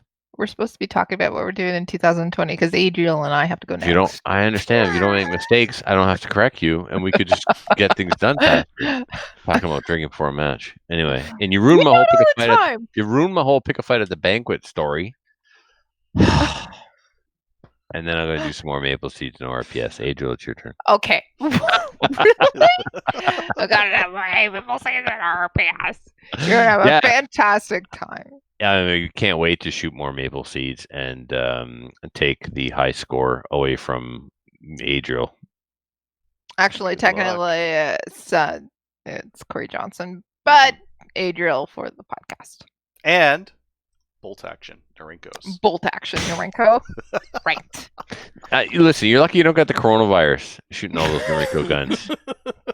I will be the first among us to get the coronavirus if one of us No gets doubt about it. That's it. it. Me. Everything is competition. Trevor's going to be rubbing himself against. I actually, well, when SARS was in China, that's when I flew to China. It was so cheap. The serious? The flights were really cheap back then. Oh my god! But I'm joking. I'm not joking. Dear China, not everything is food. Science of the world. Debatable. I saw a bowl. Would you eat this, Adriel? I saw a bowl of soup with a bat. Adriel will eat anything, and yes, he'll eat the one question. with the bat in it. Yes. Like we have chicken and how beef in God's and crocodile. Name would you eat a bowl of soup with a bat in it? With a spoon?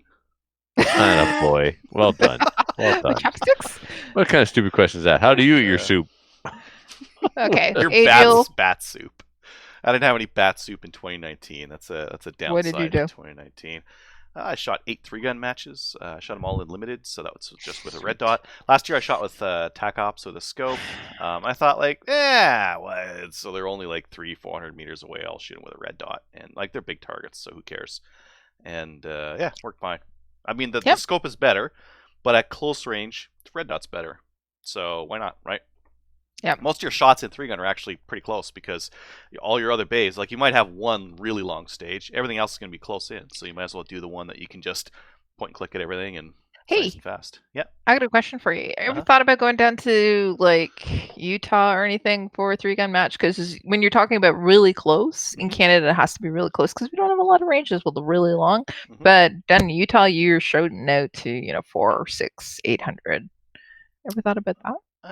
No. And you're pretty close to a it. 3-gun match? No one does 800 800 3-gun is match. pretty far. Like the furthest that you'd seen a 3-gun match is typically around 500. That would be a pretty large target, and I would do that.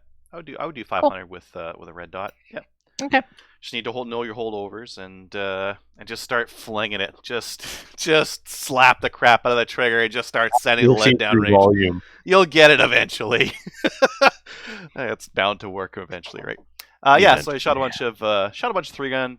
I actually did 4 pistol matches this year. Really? That's different. Yeah, bunch of the IPSC style ones at Phoenix. Some stuff in Bonnyville. Did you get out there yet this year? Phoenix indoor yet this year? Not yet. No, not this year. Because you have in the past. Yeah, absolutely, you should. I went to Phoenix to go shoot pistols. Doesn't Amanda shoot there? Yes. Well, there you go. That's you have no other like that doesn't get you there. Nothing will. Yeah. If you don't want to shoot with Amanda, check your pulse. Amanda's fun. I shoot with her in 3-gun. She comes out to the 3-gun matches. Yeah. Nice. Podcasters Charity Shooting Drum Heller. Very fun. Very cool. Lots of good times there. I always like meeting all these people in the community. They're it's always a fun time. We did the Battle of Alberta charity 3-gun match in Edmonton here. That was really good. Shot my first CRPS match. That was interesting because I had not shot a PRS match before, and PRS matches are different than IPSC and 3-gun and all these other matches, right? It's a lot of fun too. Yeah, it was especially since it was rimfire, it was like super approachable, and I was shown where I was lacking, and that was interesting because I've got to a point now with IPSC, I'm okay. Like I can do all right in a match, and with 3-gun I'm pretty good. And with when jumping in and doing CRPS for my first match, is like ooh.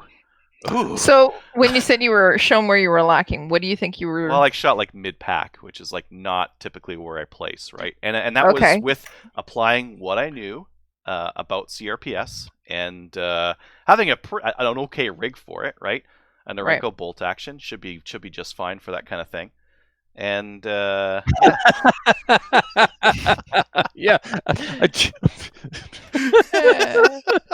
Jesus Christ. I'm not even going to ask any questions. I was going to explore this with you and try and determine the reasons. What? No, never mind. All the reasons were me. The gun was fine, and I talked down that gun. But the gun's actually pretty accurate. It was all me.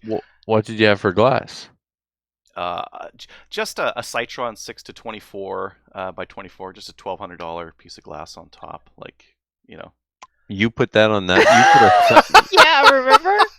Yeah, like it's 4 times the price of his gun. Yeah. Oh, more. You put the Citron on the Norinco. Yeah. Yes. It's 6 times. 6 times the price of that gun. I'm going to stab you. And there's not a jury in the world. We always talk about having a glass on your gun. Yeah, spend more on your glass, right? At least at the cost of the rifle, and the rifle was $200, so I had to go high. Adriel, I want you look at me. Look at me. Yeah. I hate you. Oh, come on. No, you don't. No, I do. The scope's off now. So let's go back to my original question. What did you learn? Oh, dopes. And get out and shoot your rifle at those distances. Oh yeah, a lot more. That stuff. I did that before, but I was constantly changing things here and there, and I should have just been shooting, just yeah. shooting, because It's not the kind of game that you can just do on a whim. You got to get out there. You got to shoot those distances with that rifle, with that ammo, and just do it again and again. And you have to know your wind call. Yeah, and that's why you got to get out. You got to practice in the wind. Like when I was doing archery, Kelly, I'd get to the range. Oh, it's windy today. It's too windy. I'm going home. Nope.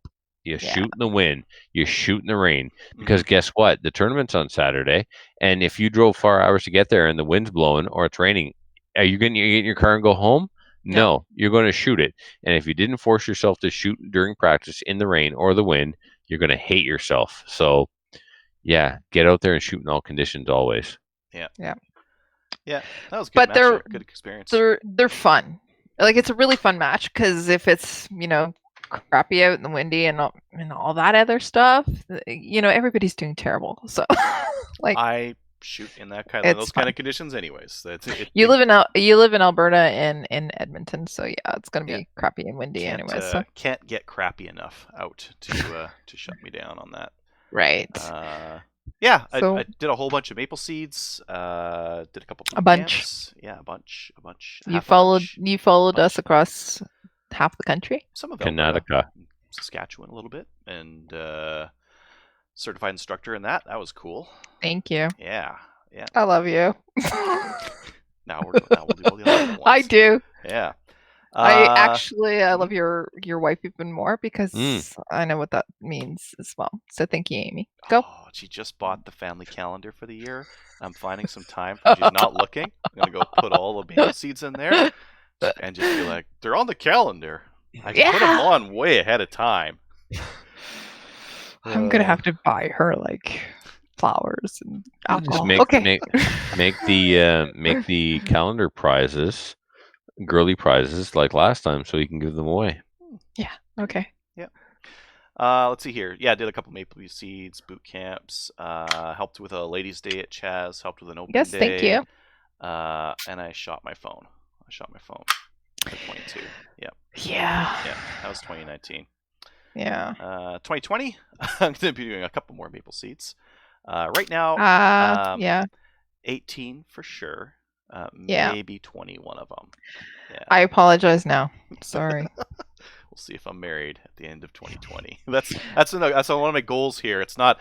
I don't know if it's really realistic or attainable, but stay married is a goal. Well, if we're doing 18 to 20, what can happen is we can get up to speed with that. More instructors, then they can actually become shoot bosses. Then you don't have to do all of them. Yeah. And that's the plan. That's a goal is to make sure that other people are set up for this kind of thing. Correct. And there's some other people who are like gonna get there. They're fantastic. Yeah, you have a great team there. So thank you. Yeah, and then 2 or 3 ladies' days. I think podcasters charity shoot in New Brunswick, Battle of Alberta 3-gun match, and then maybe some IPSC or PS or both.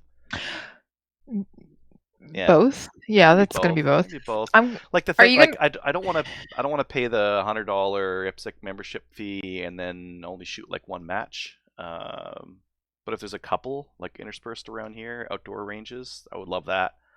Yeah. And ORPS is kind of interesting to me because that's at like Sherwood Park runs those monthly. It's easy to do because it's like the furthest distance you're going to be shooting out to is 80, and so most ranges can accommodate that, and it's monthly, and I got a couple 22s. Yeah.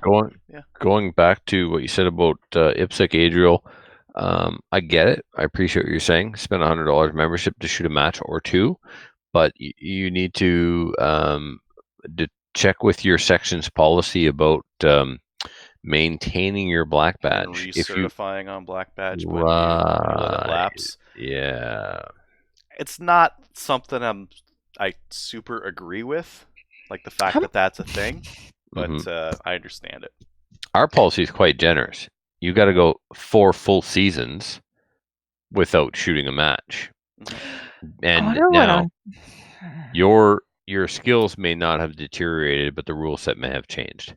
Right. So that's why it's like 4 years. You could have been shooting IDPA for 4 years, and all of a sudden show up to IPSC match with a Fisher's vest on. And no. But my point is, you've maintained your skill set in practical shooting, throughout that whole time.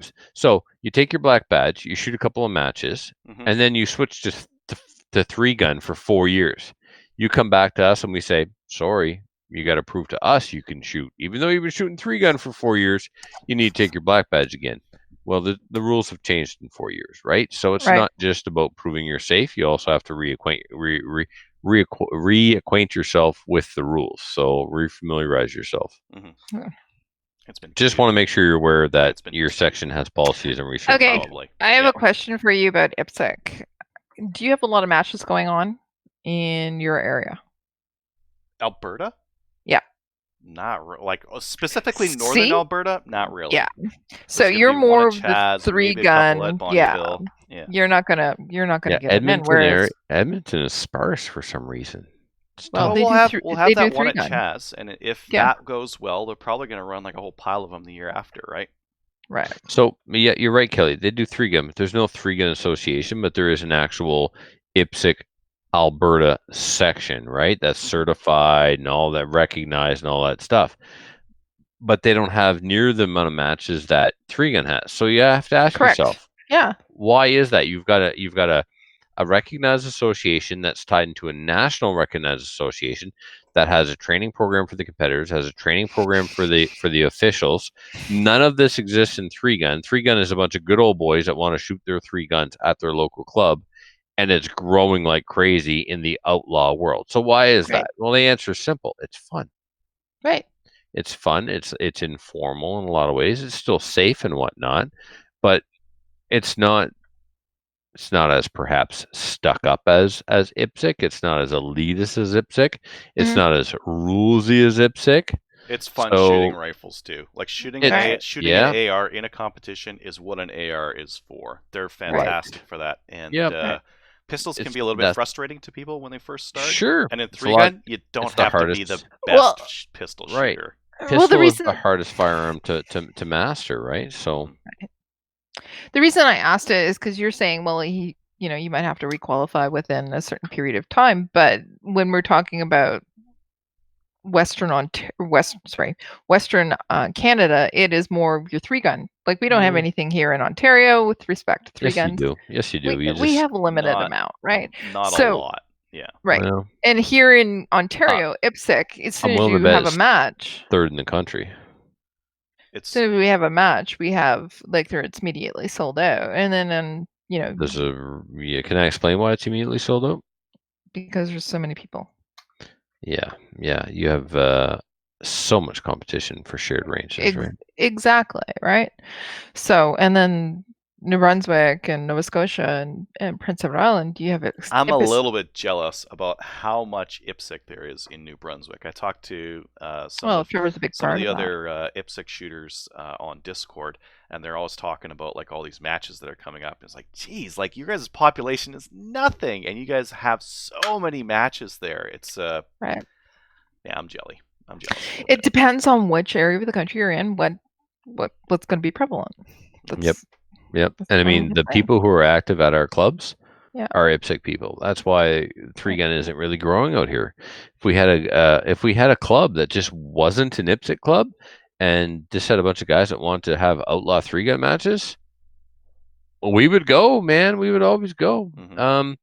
It's not 3-gun, but our section coordinator for New Brunswick is currently planning a level 3 rifle match.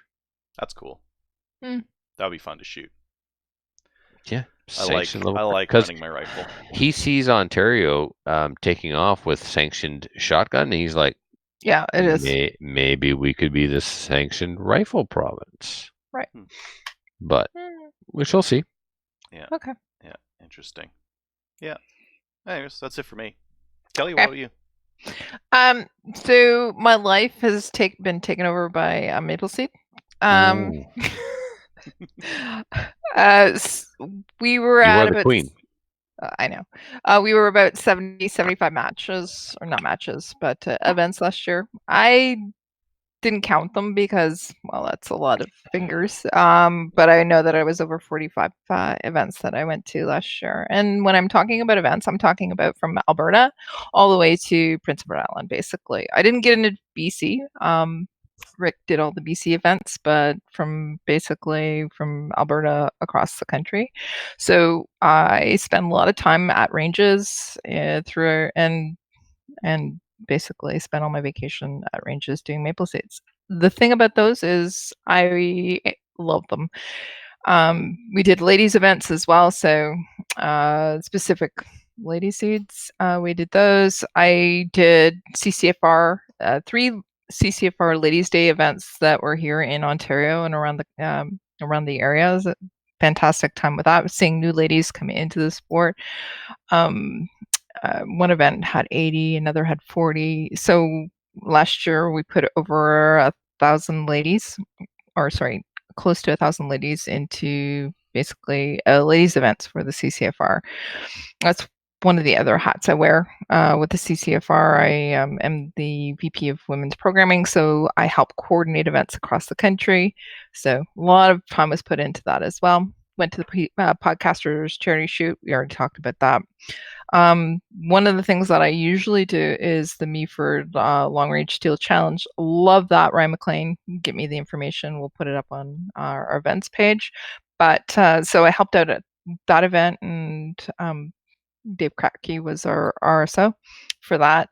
I love the event. I'm not sure I'm going to be able to do it this year because I'm going to be at TalkCom as well.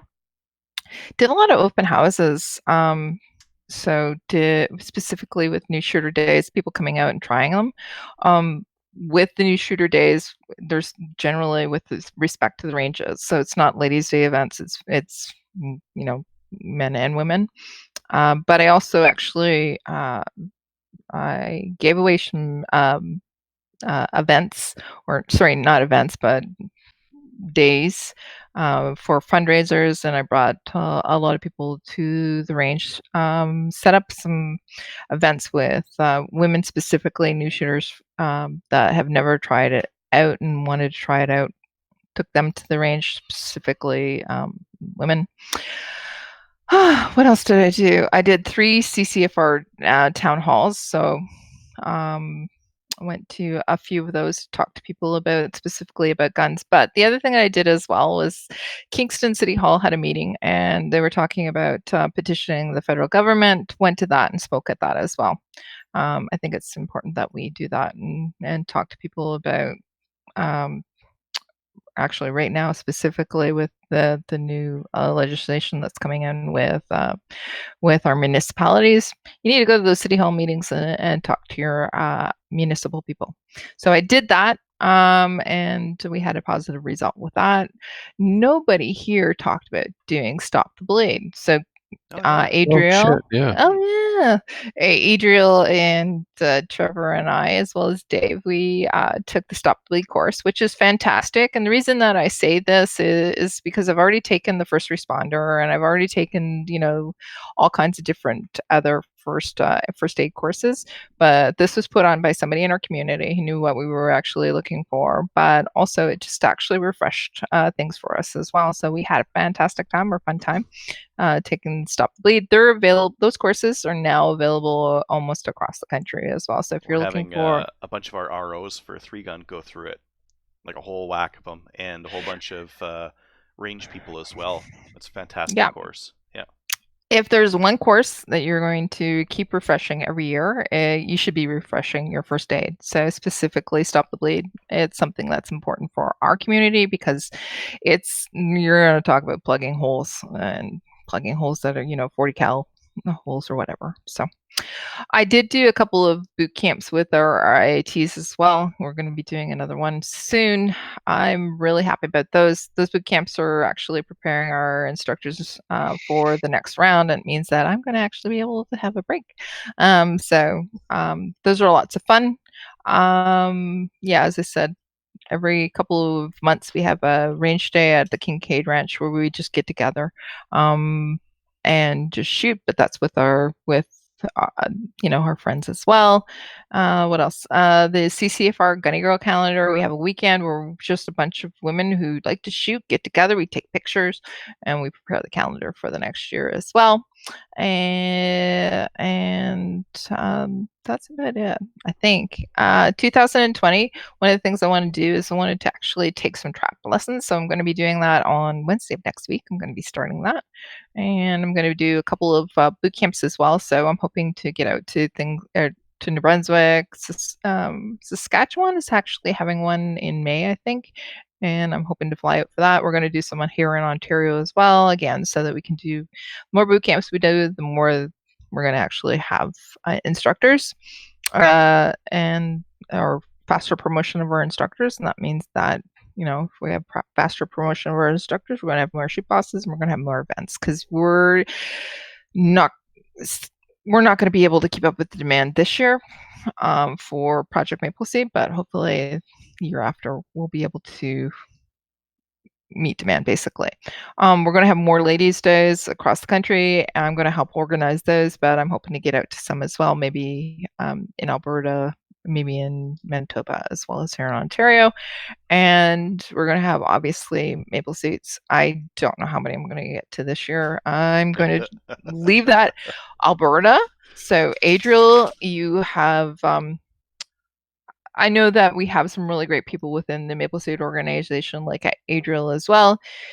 He's going to do events. I know I'm not going to have to go to those. I know that in New Brunswick, we're not going to have to go out to those. So I'm going to concentrate here on Ontario and do some events here. We have some really good people. So I'm super excited about that. I'm not sure if I'm going to do like 45 or 60 or whatever this year. I'm hoping not. Oh God. But I do know that I'll get to quite a few of them. So, and I'm excited about that. Best thing about shooting in our communities is we get to meet all kinds of fantastic people, and people are excited about shooting.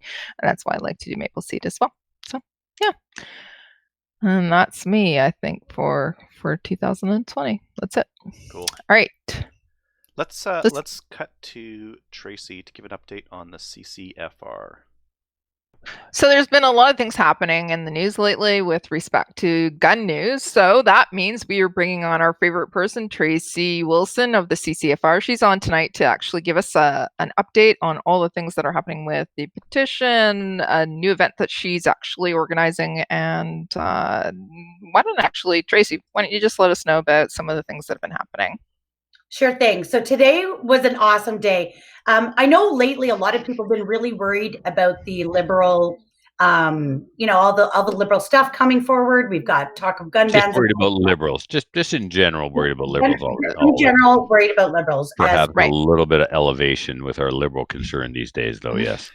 That's correct. So, a lot of people have been saying, where are the Conservatives on this? They got to be speaking out. Well, it's been absolutely crazy. Every single day during QP, there's been gun questions. There's usually one, maybe two. Today, this is what happened. I was downtown for a lobby day. I met with Erin O'Toole's policy team, and I met with Rachel Harder. We actually talked about the previous petition, which we'll get into that. But anyways, I had a bunch of lobby meetings, and I come out of there, and I get a message from OLO saying, hey, you're going to want to watch QP today. And I'm like, oh, I'm just leaving the Hill. Okay, I'll put it on my phone. So I listened while I was driving, not watching, just listening. And there were 5 consecutive gun questions. So normally that's not how it works. Questions have to be submitted to the opposition leader's office ahead of time, approved, and they'll throw 1 or 2 here and there, like I said before. Today, it was just like a full-on assault on Bill Blair. So it was amazing. We had 5 MPs. Some of them I've never heard of. We had some rookies. Raquel Doncho did a great from Winnipeg. Yeah, she's a new rookie MP, and I love her. She did a great job. Same as Alex Ruff. He's another rookie MP.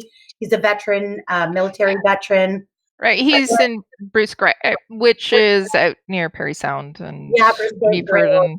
So, they were just hammering Bill Blair, and it was so funny. I got to tell you this. So they're going at him for attacking law-abiding gun owners instead of focusing on crime and stuff like that. And then Steve Blaney gets up, and his question actually was not a gun question. He says, Minister of Public Safety, there are currently 50,000 illegal immigrants in this country, when are you going to stop attacking law-abiding gun owners and start working on, deporting some of these illegal border crossers or whatever, which was not really related. He threw in the law-abiding thing.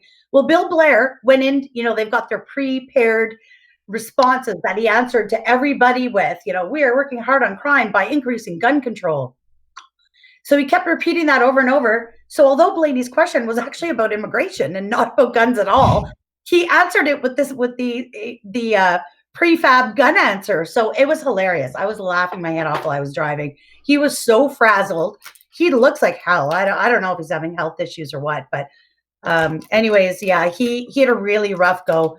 So as soon as I got home, I started receiving clips of those videos. I've got a couple of them up, and I'll get a bunch more up. So everyone can find those on the CCFR official Facebook page. So excellent. So yes. So yeah, I was really good. Rachel Harder today, which was great. So you may remember last year, she partnered with a young guy out of Alberta, Ryan Slingerland. Yes. Yeah. Right. Yep. Gun petition. So she sponsored that one. And at the time of its closing, it was the second most signed parliamentary e-petition in Canadian history, which was great. And I think it closed with just over 86,000 signatures. Correct. Wow. Petition E2341 has gone completely out of control, which is awesome. I'm not sure what we're at today because I've been downtown all day, but I think we're approaching 140,000, aren't we? Yeah, we're just a couple of hundred short of 140,000 right now. Right. So that moves us into the number one most signed parliamentary e-petition in Canadian history. And that's a huge thing.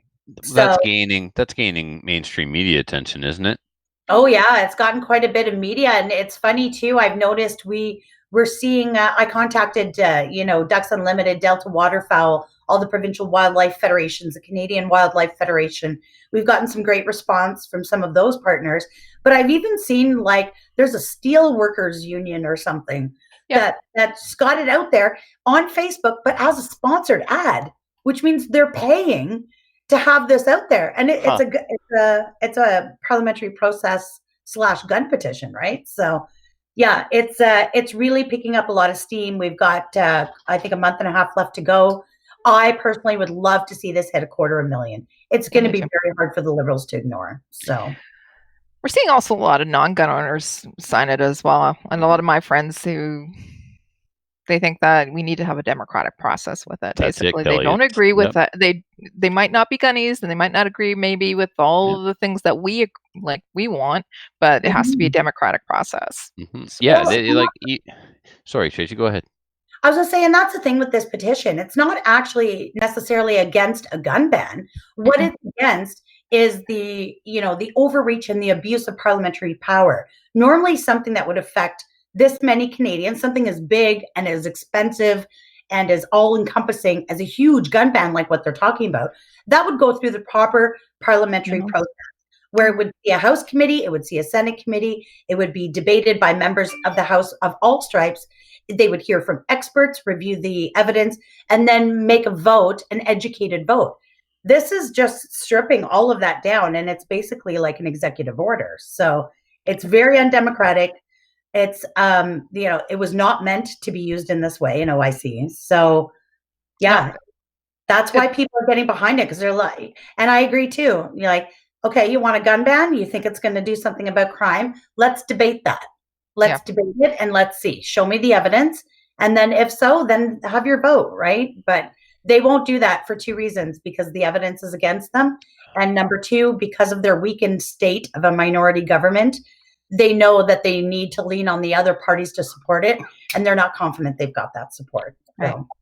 So, yeah. And we saw that today, actually. Oh, yeah. Well, and you see that vote for the investigation on the infrastructure spending, and, they're already losing votes. Yeah, they lost a House vote yesterday to that. And then, of course, in March, we're going to have the big vote on the budget. And if you lose that vote, that's a vote of non-confidence, and an election's called, which actually is a really bad thing right now. But we'll see.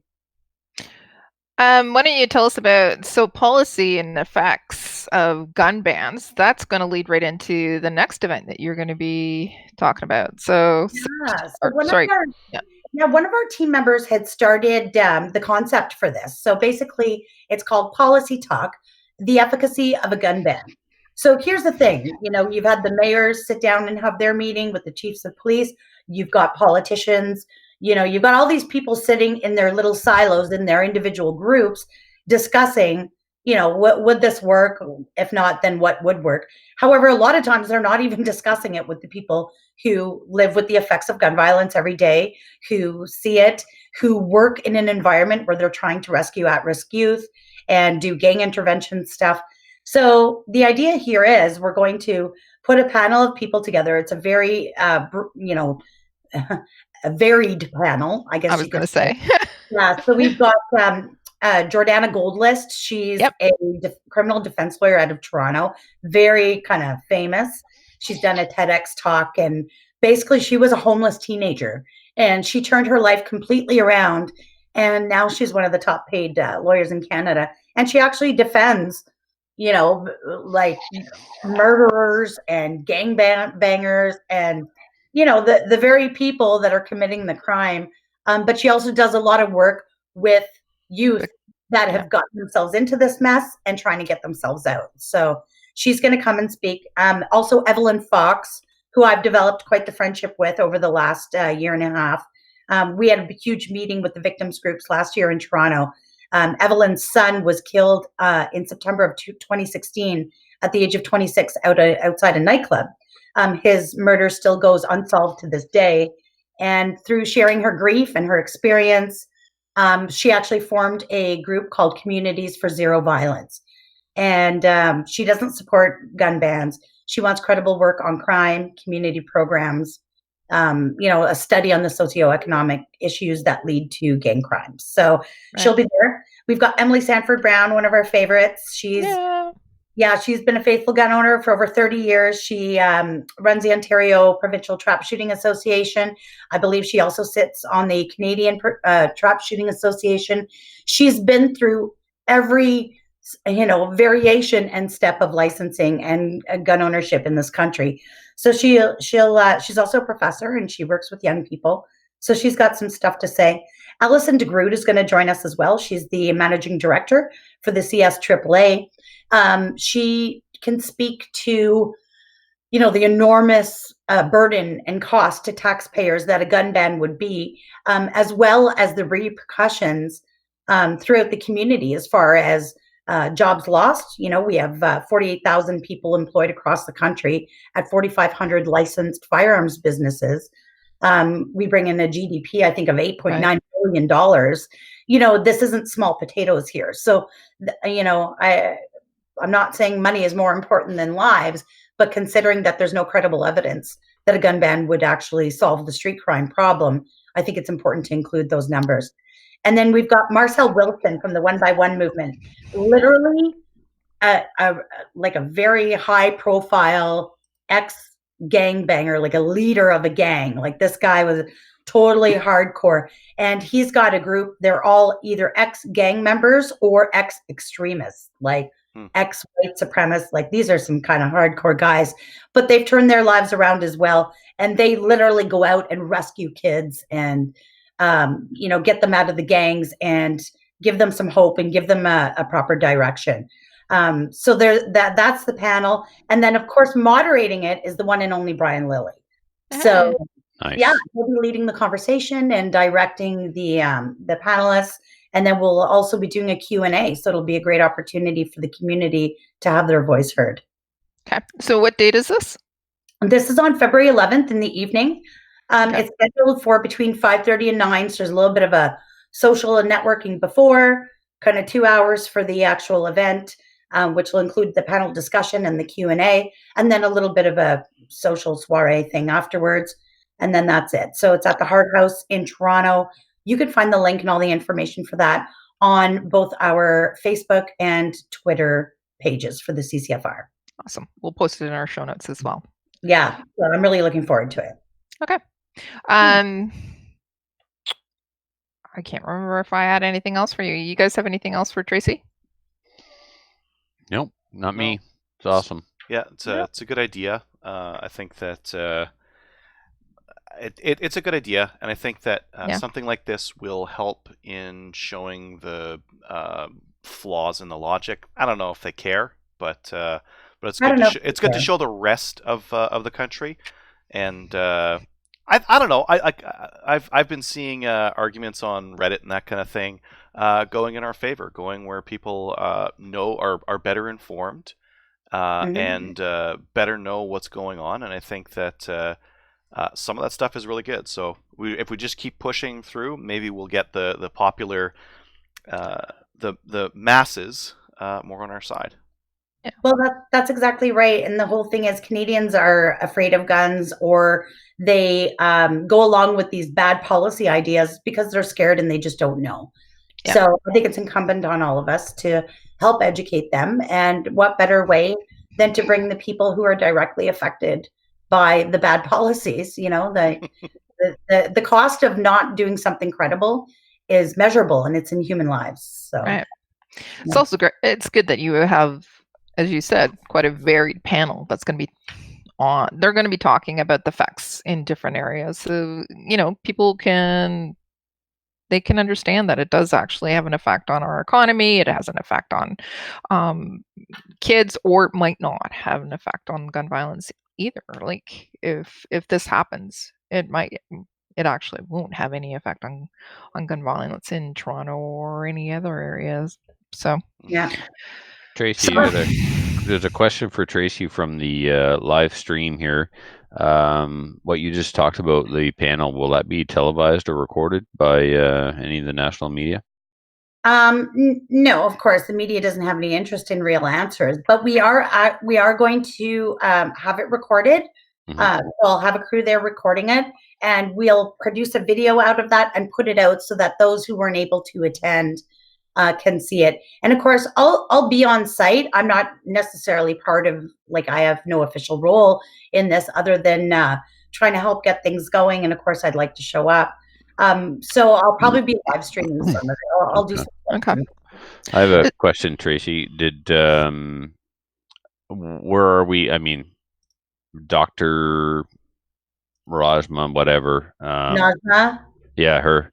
Like I said, I can't be bothered to learn her name because I don't respect her. So she didn't respond at all whatsoever. Not even to say no, I'm not interested. Where are we with that?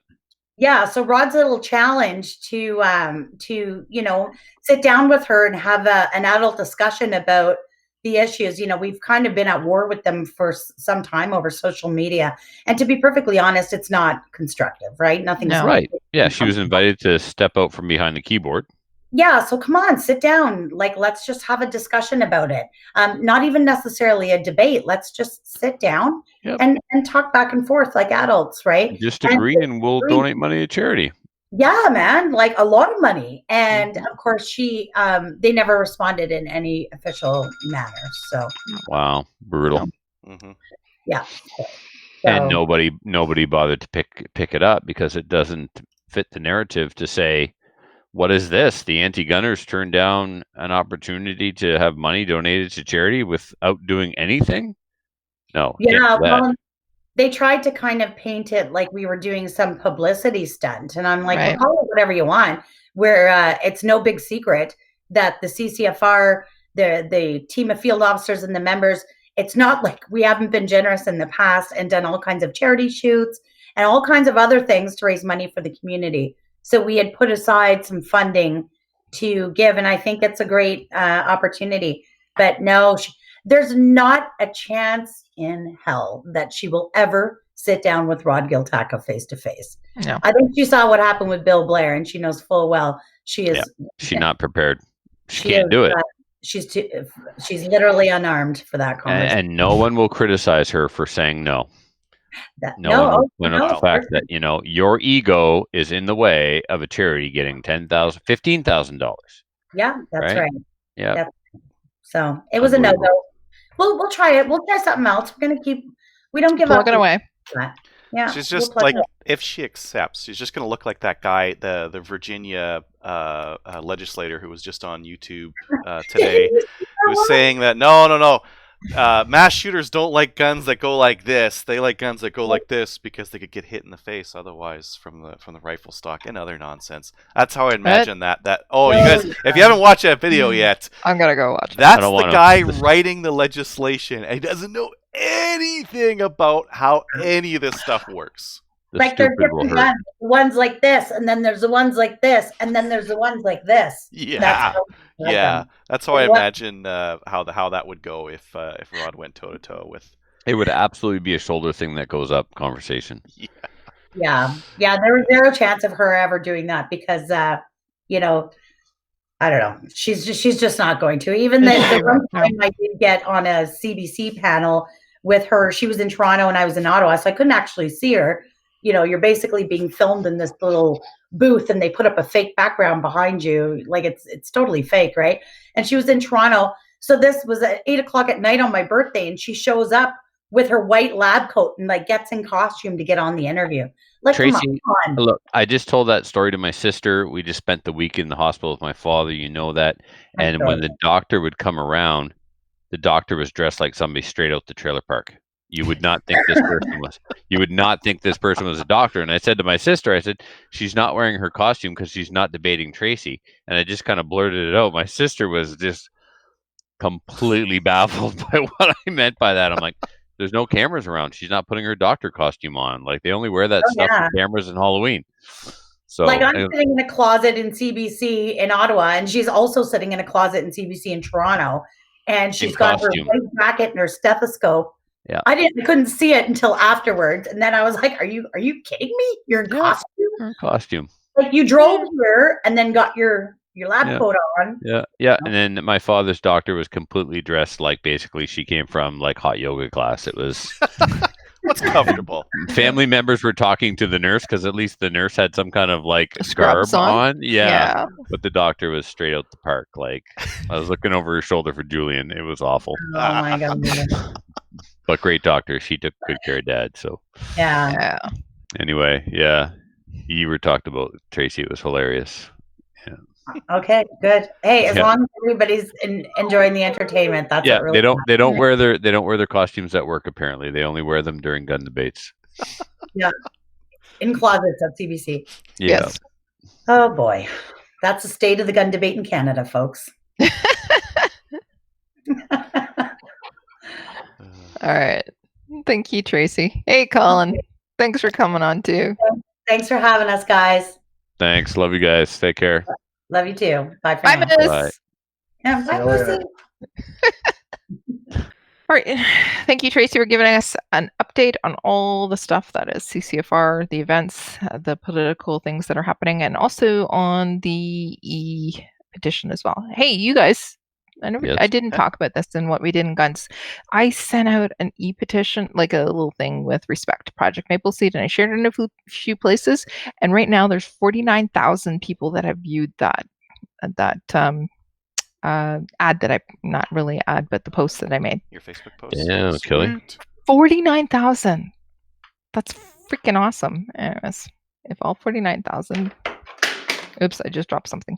Okay, listener feedback.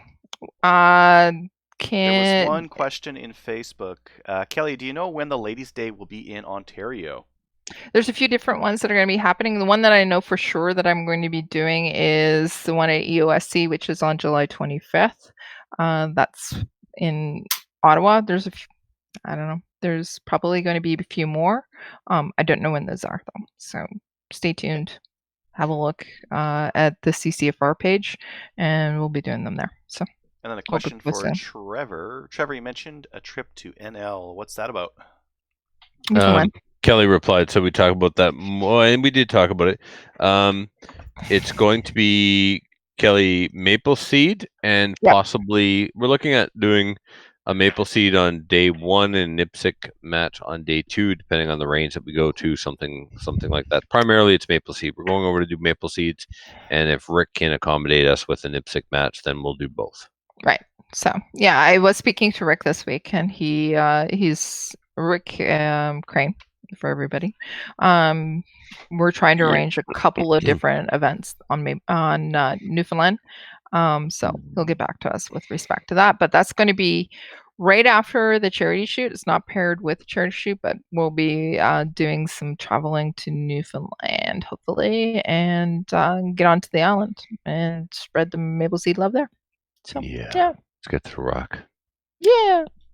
Listener feedback. Listener feedback is sponsored by Armory DC Gunsmith. Armory DC Gunsmith is a full-service gunsmith who specializes in firearms refinishing. He offers hot bluing, parkerizing, Cerakote finishes, as well as wood refinishing. Check out his online inventory of new and used guns, firearm accessories, optics, and more at dcgunsmith.ca. And you can also follow him on Instagram as well as on Facebook.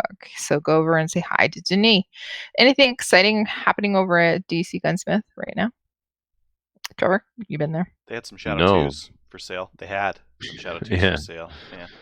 Yeah. I haven't been there forever because of stuff and things, but there are still Brownings and Winchesters on sale. Okay. So, but don't buy the stainless 30-06, please. The Browning A5 is still there, right?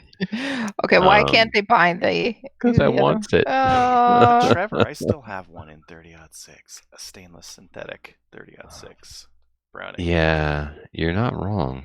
Yeah, and I can't remember whose price was better, yours or my boss's. Mine by far. Yeah, even that. Yeah. All right. Okay. So there you go. Go buy that one from Denis, and he'll make money off you. He won't make money off me. What else is going on? Normally we post a little something here, but we didn't have anything. Only when something comes up, and I took down the other stuff because we did it a couple weeks in a row. Yeah. But anyway, there's still a lot of things on sale. So check the website, send an email, go to Facebook, and say hi to Denis. All right. No, actually, you go, Kelly. What's exciting? Denis is at Cerakote right now in the United States, becoming a certified Cerakote applicator. Awesome. Yeah. So who's working at the store? Okay. Joey. Joey's been holding down the shop. I would be there, but stuff and things. Yeah. I do have a week off coming up, and so we've got a piece of property. Well, I might. I mean, we got to clean up a piece of property, but there's no real hurry on that. So I might take a day or two and go help Joey out. I might just take my. I don't know if I mentioned this or not, but I bought a Cooey Model 39 as a refinishing project. I plan to do it all by myself here at home, by hand, old school. And Denis like, you're gonna do it by hand? I'm like, yeah, man, like how you did in school. You learn to refinish guns by hand. Like, I want to do it like that. Do it all by hand, no machines. He's like, no. The guns we did by hand were brand new guns, not Cooeys that were rusted to shit that needed to come. He's like, because he's like, you can use my stuff. I'm like, I really appreciate it, man, but I want to, I want to do this one. It's what you want to do, yeah. Yeah, not anymore. I am taking it to the shop. Yeah. So if nothing else, I might get to the shop this week to work on my Cooey 39. The reason why I bought this Cooey 39, it's one of those transition guns. It has Cooey and Winchester on it, but 39, right? It's not like the Cooey/Winchester 840, which was junk, right? The 84. What I now recognize is, just like you were at the Terrell Museum, this is what you're like with Cooeys.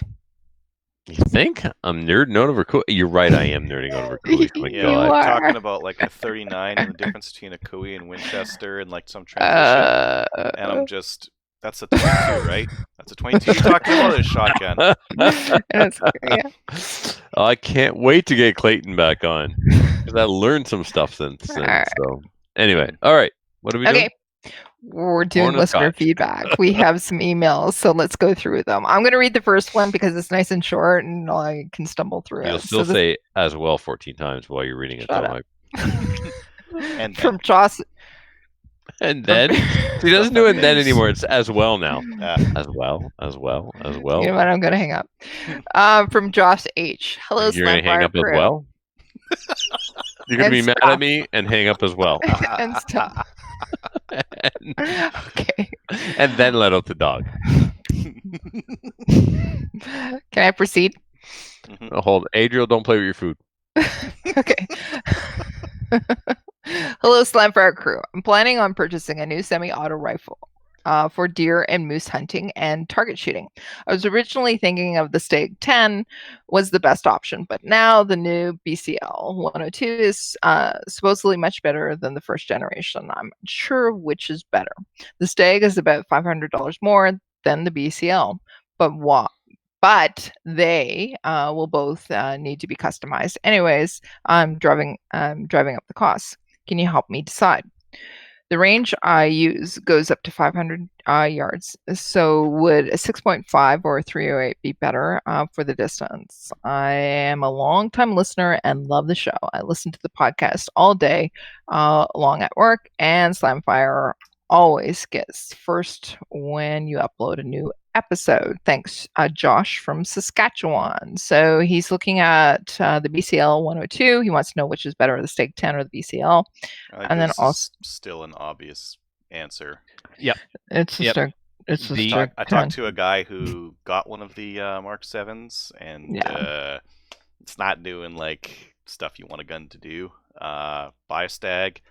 I guess the only question after that is like build it or buy it, and 6.5 or 308. I would build one in 6.5. If you're going to customize anyways, get the upper and lower, make it 6.5. If he's going to build, it's going to be expensive. It's going to, like, my Stag after glass is over $3,000.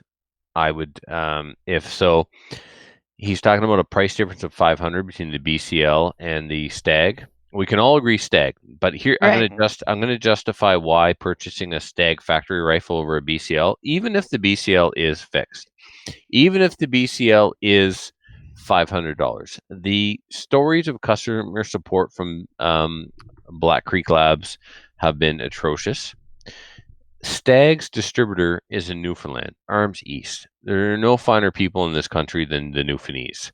So you know that, one, Stag is a proven company. Two, Arms East is a proven company, and they will take care of you. They will back up what they sell. They do answer the phone, and they speak with a wonderful, quaint Newfoundlandese accent. It doesn't get any better than that. And if you throw like a random BCG, if you take a BCG, that's an AR-10 BCG, and you put into the Stag, guess work. What happens? It works. Yeah. It works. Yeah. So get the Stag. Even with the factory barrel, it's fine. If then you want to improve the accuracy of your Stag 10, Ryan Stacy out at International Barrels in British Columbia will be happy to sell you a 19-inch Stag barrel. So start off in 308 because commonly available. It'll do everything you need to do. 6.5 is commonly available, man. These days, not commonly available compared to 308. 6.5 is an exotic cartridge for man bun wearing. Used people. to be. Listen, there are 3 cartridges: 223, 308, 306. Okay, 308 will be cheaper. 2 World Wars. Thank you, Kelly. Nobody shot Germans with 6.5. Not in a war anyway. Oh God. 308, man. Go 308. Stag 10 and 308. There you go, Josh. We just answered your question for you. Better ballistics. Just as cheap. You can get 6.5 Creedmoor for $25 a box. And it's at Cabela's. They got at least 4 or 5 different brands of Cabela's. That's my measure of like exotic or not. Can't get 224 Valkyrie for what he's going to shoot, for the ranges that he has access to. 308's fine. 308 would be fine if you have the choice and the price is the same. I would go 6.5. All right. So, you know what? Kelly and I are smarter than you, obviously, and we agree. So older. Yeah. I don't know about this smart. He is. I'm not. Kelly, let's hold our driver's license up right now. Let's do that thing. Shut up. Yeah. Okay. As well. Anyway, Adriel, why don't you read this next one from Justin, and Trevor, you're going to answer it because it's specifically for you. All right. Hello, guys and gal at Slamfire. I have a few questions for Trevor regarding his Tanfo 1911. I understand the Tanfo 1911 frame, slide, and possibly the barrel is cast. I've been looking up information on the cast metal versus forged metal debate, and most seem to believe that the frame, that cast-made frame slides and barrels do not have the same strength as forged ones. What would be the consensus on these claims? Has Denis at the shop seen? Yeah, go ahead. So, only the frame is cast. Okay. Now, cast it from the highest heights. Just throw it right off of a mountain. What would be the consensus on these claims? And those are the claims of strength and stuff. Probably doesn't matter. I'm going to go with doesn't matter. There are cast air lowers and there are machined air lowers. I think the finish on a machine product always looks better than a cast product. But I'm not seeing a higher rate of failure in a cast frame over a machine frame. You're not on an AR, definitely. Yeah, and even on a 1911, I mean, I've never seen any 1911 frame have a failure on it, but slides, yeah, especially if you let Captain Andy work on them. Squeeze them in vice. Yeah. So, but yeah. All right. Is a cast frame more prone to problems with a high round count? I think you're saying maybe probably not. I figure Trevor may be able to answer this one due to participating in Classic Division in IPSC. Angel, if you know any other bits of information with those that participate in 3-gun, have you seen or heard? I've never seen a pistol blow up in 3-gun. I've seen a rifle blow up in 3-gun, but not a pistol. And when they blow up, it doesn't matter what the frame is made out of. Mm-hmm. No, you're right. Here's a reloaded question. 9mm brass to be more specific. I always lube with some lanolin isopropyl alcohol spray when case resizing. I want to get most of this stuff off when it comes to the priming, powder charging, seating, and crimping portion. When going through the Dillon 650 or Dillon Square deal, what was the trick to use with Ballistol to make sure that there's no hang up on the flared portion of the powder drop funnel during powder charging? I remember during one episode that one mentioned that Ballistol does not affect the powder. Okay, let's stop there. Yeah. Okay, so the only time I lube a 9mm case is if I use a undersized die. I think the Ballistol thing, the one I'll get there. Hold on. The Ballistol is a different thing. The only time I lube the outside of the case is if I'm using an undersized die. And I've actually, when I first switched back to the undersized die, I started to lube the outside of the case with the same kind of lube that you're using. I put them in a tray and I spray them with the same kind of lube you're using. I've since even stopped doing that because then I've got, but what I would do is I would lube the cases, resize them on the 650 in the undersized die. And now the cases are resized and the primers are knocked out. I would then clean them in my stainless steel wet tumbler. And this is where the Ballistol kicks in, because if you don't, when they come out of that stainless steel tumbler and dry, they do stick to the powder funnel. What happens with the cleaning them? If you buy factory brass, they don't stick. If you clean your brass in a dry media tumbler, they don't stick.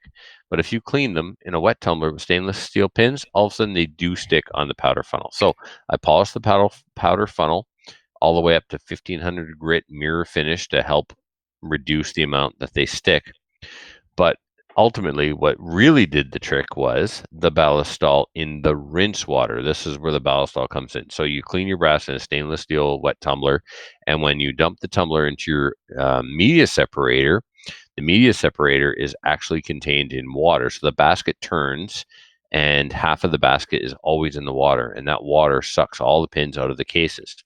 You add 3 Mississippi counts of Ballistol to the water. So 1 Mississippi, 2 Mississippi, 3 into the water. That adds enough Ballistol that when you separate the media from the brass, there's a thin film of Ballistol on the cases. You throw them in somewhere to dry. I always let them air dry. I've never done a dehydrator thing. And now I put them through my square deal to resize, and I use the hundo to case gauge. And I've been shooting a couple of thousand rounds of ammo this way. Yeah. The Ballistol has no effect on anything. It doesn't foul the primer or the powder or anything like that. It's not enough to do that anyways, right? No, Sounds like it's just a very little amount. Yeah. Right, but what it does do is make a huge difference on whether or not they stick to the powder funnel. Mm-hmm. Very cool. Let's see here. Justin goes on. Lastly, I would like to thank all of you for the great informative podcast. I listen every week, and it was get a great kick out of the interaction between the hosts, and sometimes the guests get in on it as well. I'm also a member of the CCFR and also like the updates within the advocacy arena. Please keep up the good work. I look forward to listening to you guys every week. From Justin. Well, he's going to have an update this week with Tracy being on. That's awesome. Yep. All right. Timely. Yeah, I know. I saved the best for last. This is Ginger Snaps. Trevor? Oh, Jesus. You want yours. A drunk French dyslexic to read an illiterate's email. Exactly. Oh, goodness. Okay.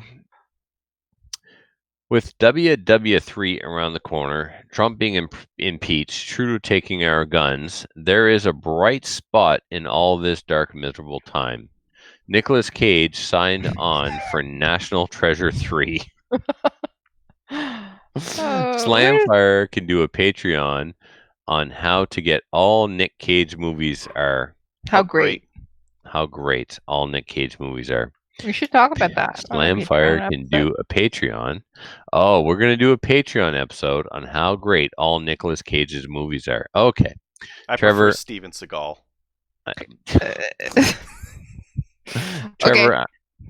Trevor, I know you get giddy like a schoolgirl when you hear his name. Is this true? No, it's not at all true. His best movie was Fear and Loathing in Las Vegas or whatever. He tried to drink himself to death. That is all. Keep your prick on the vice, Ginger Snaps.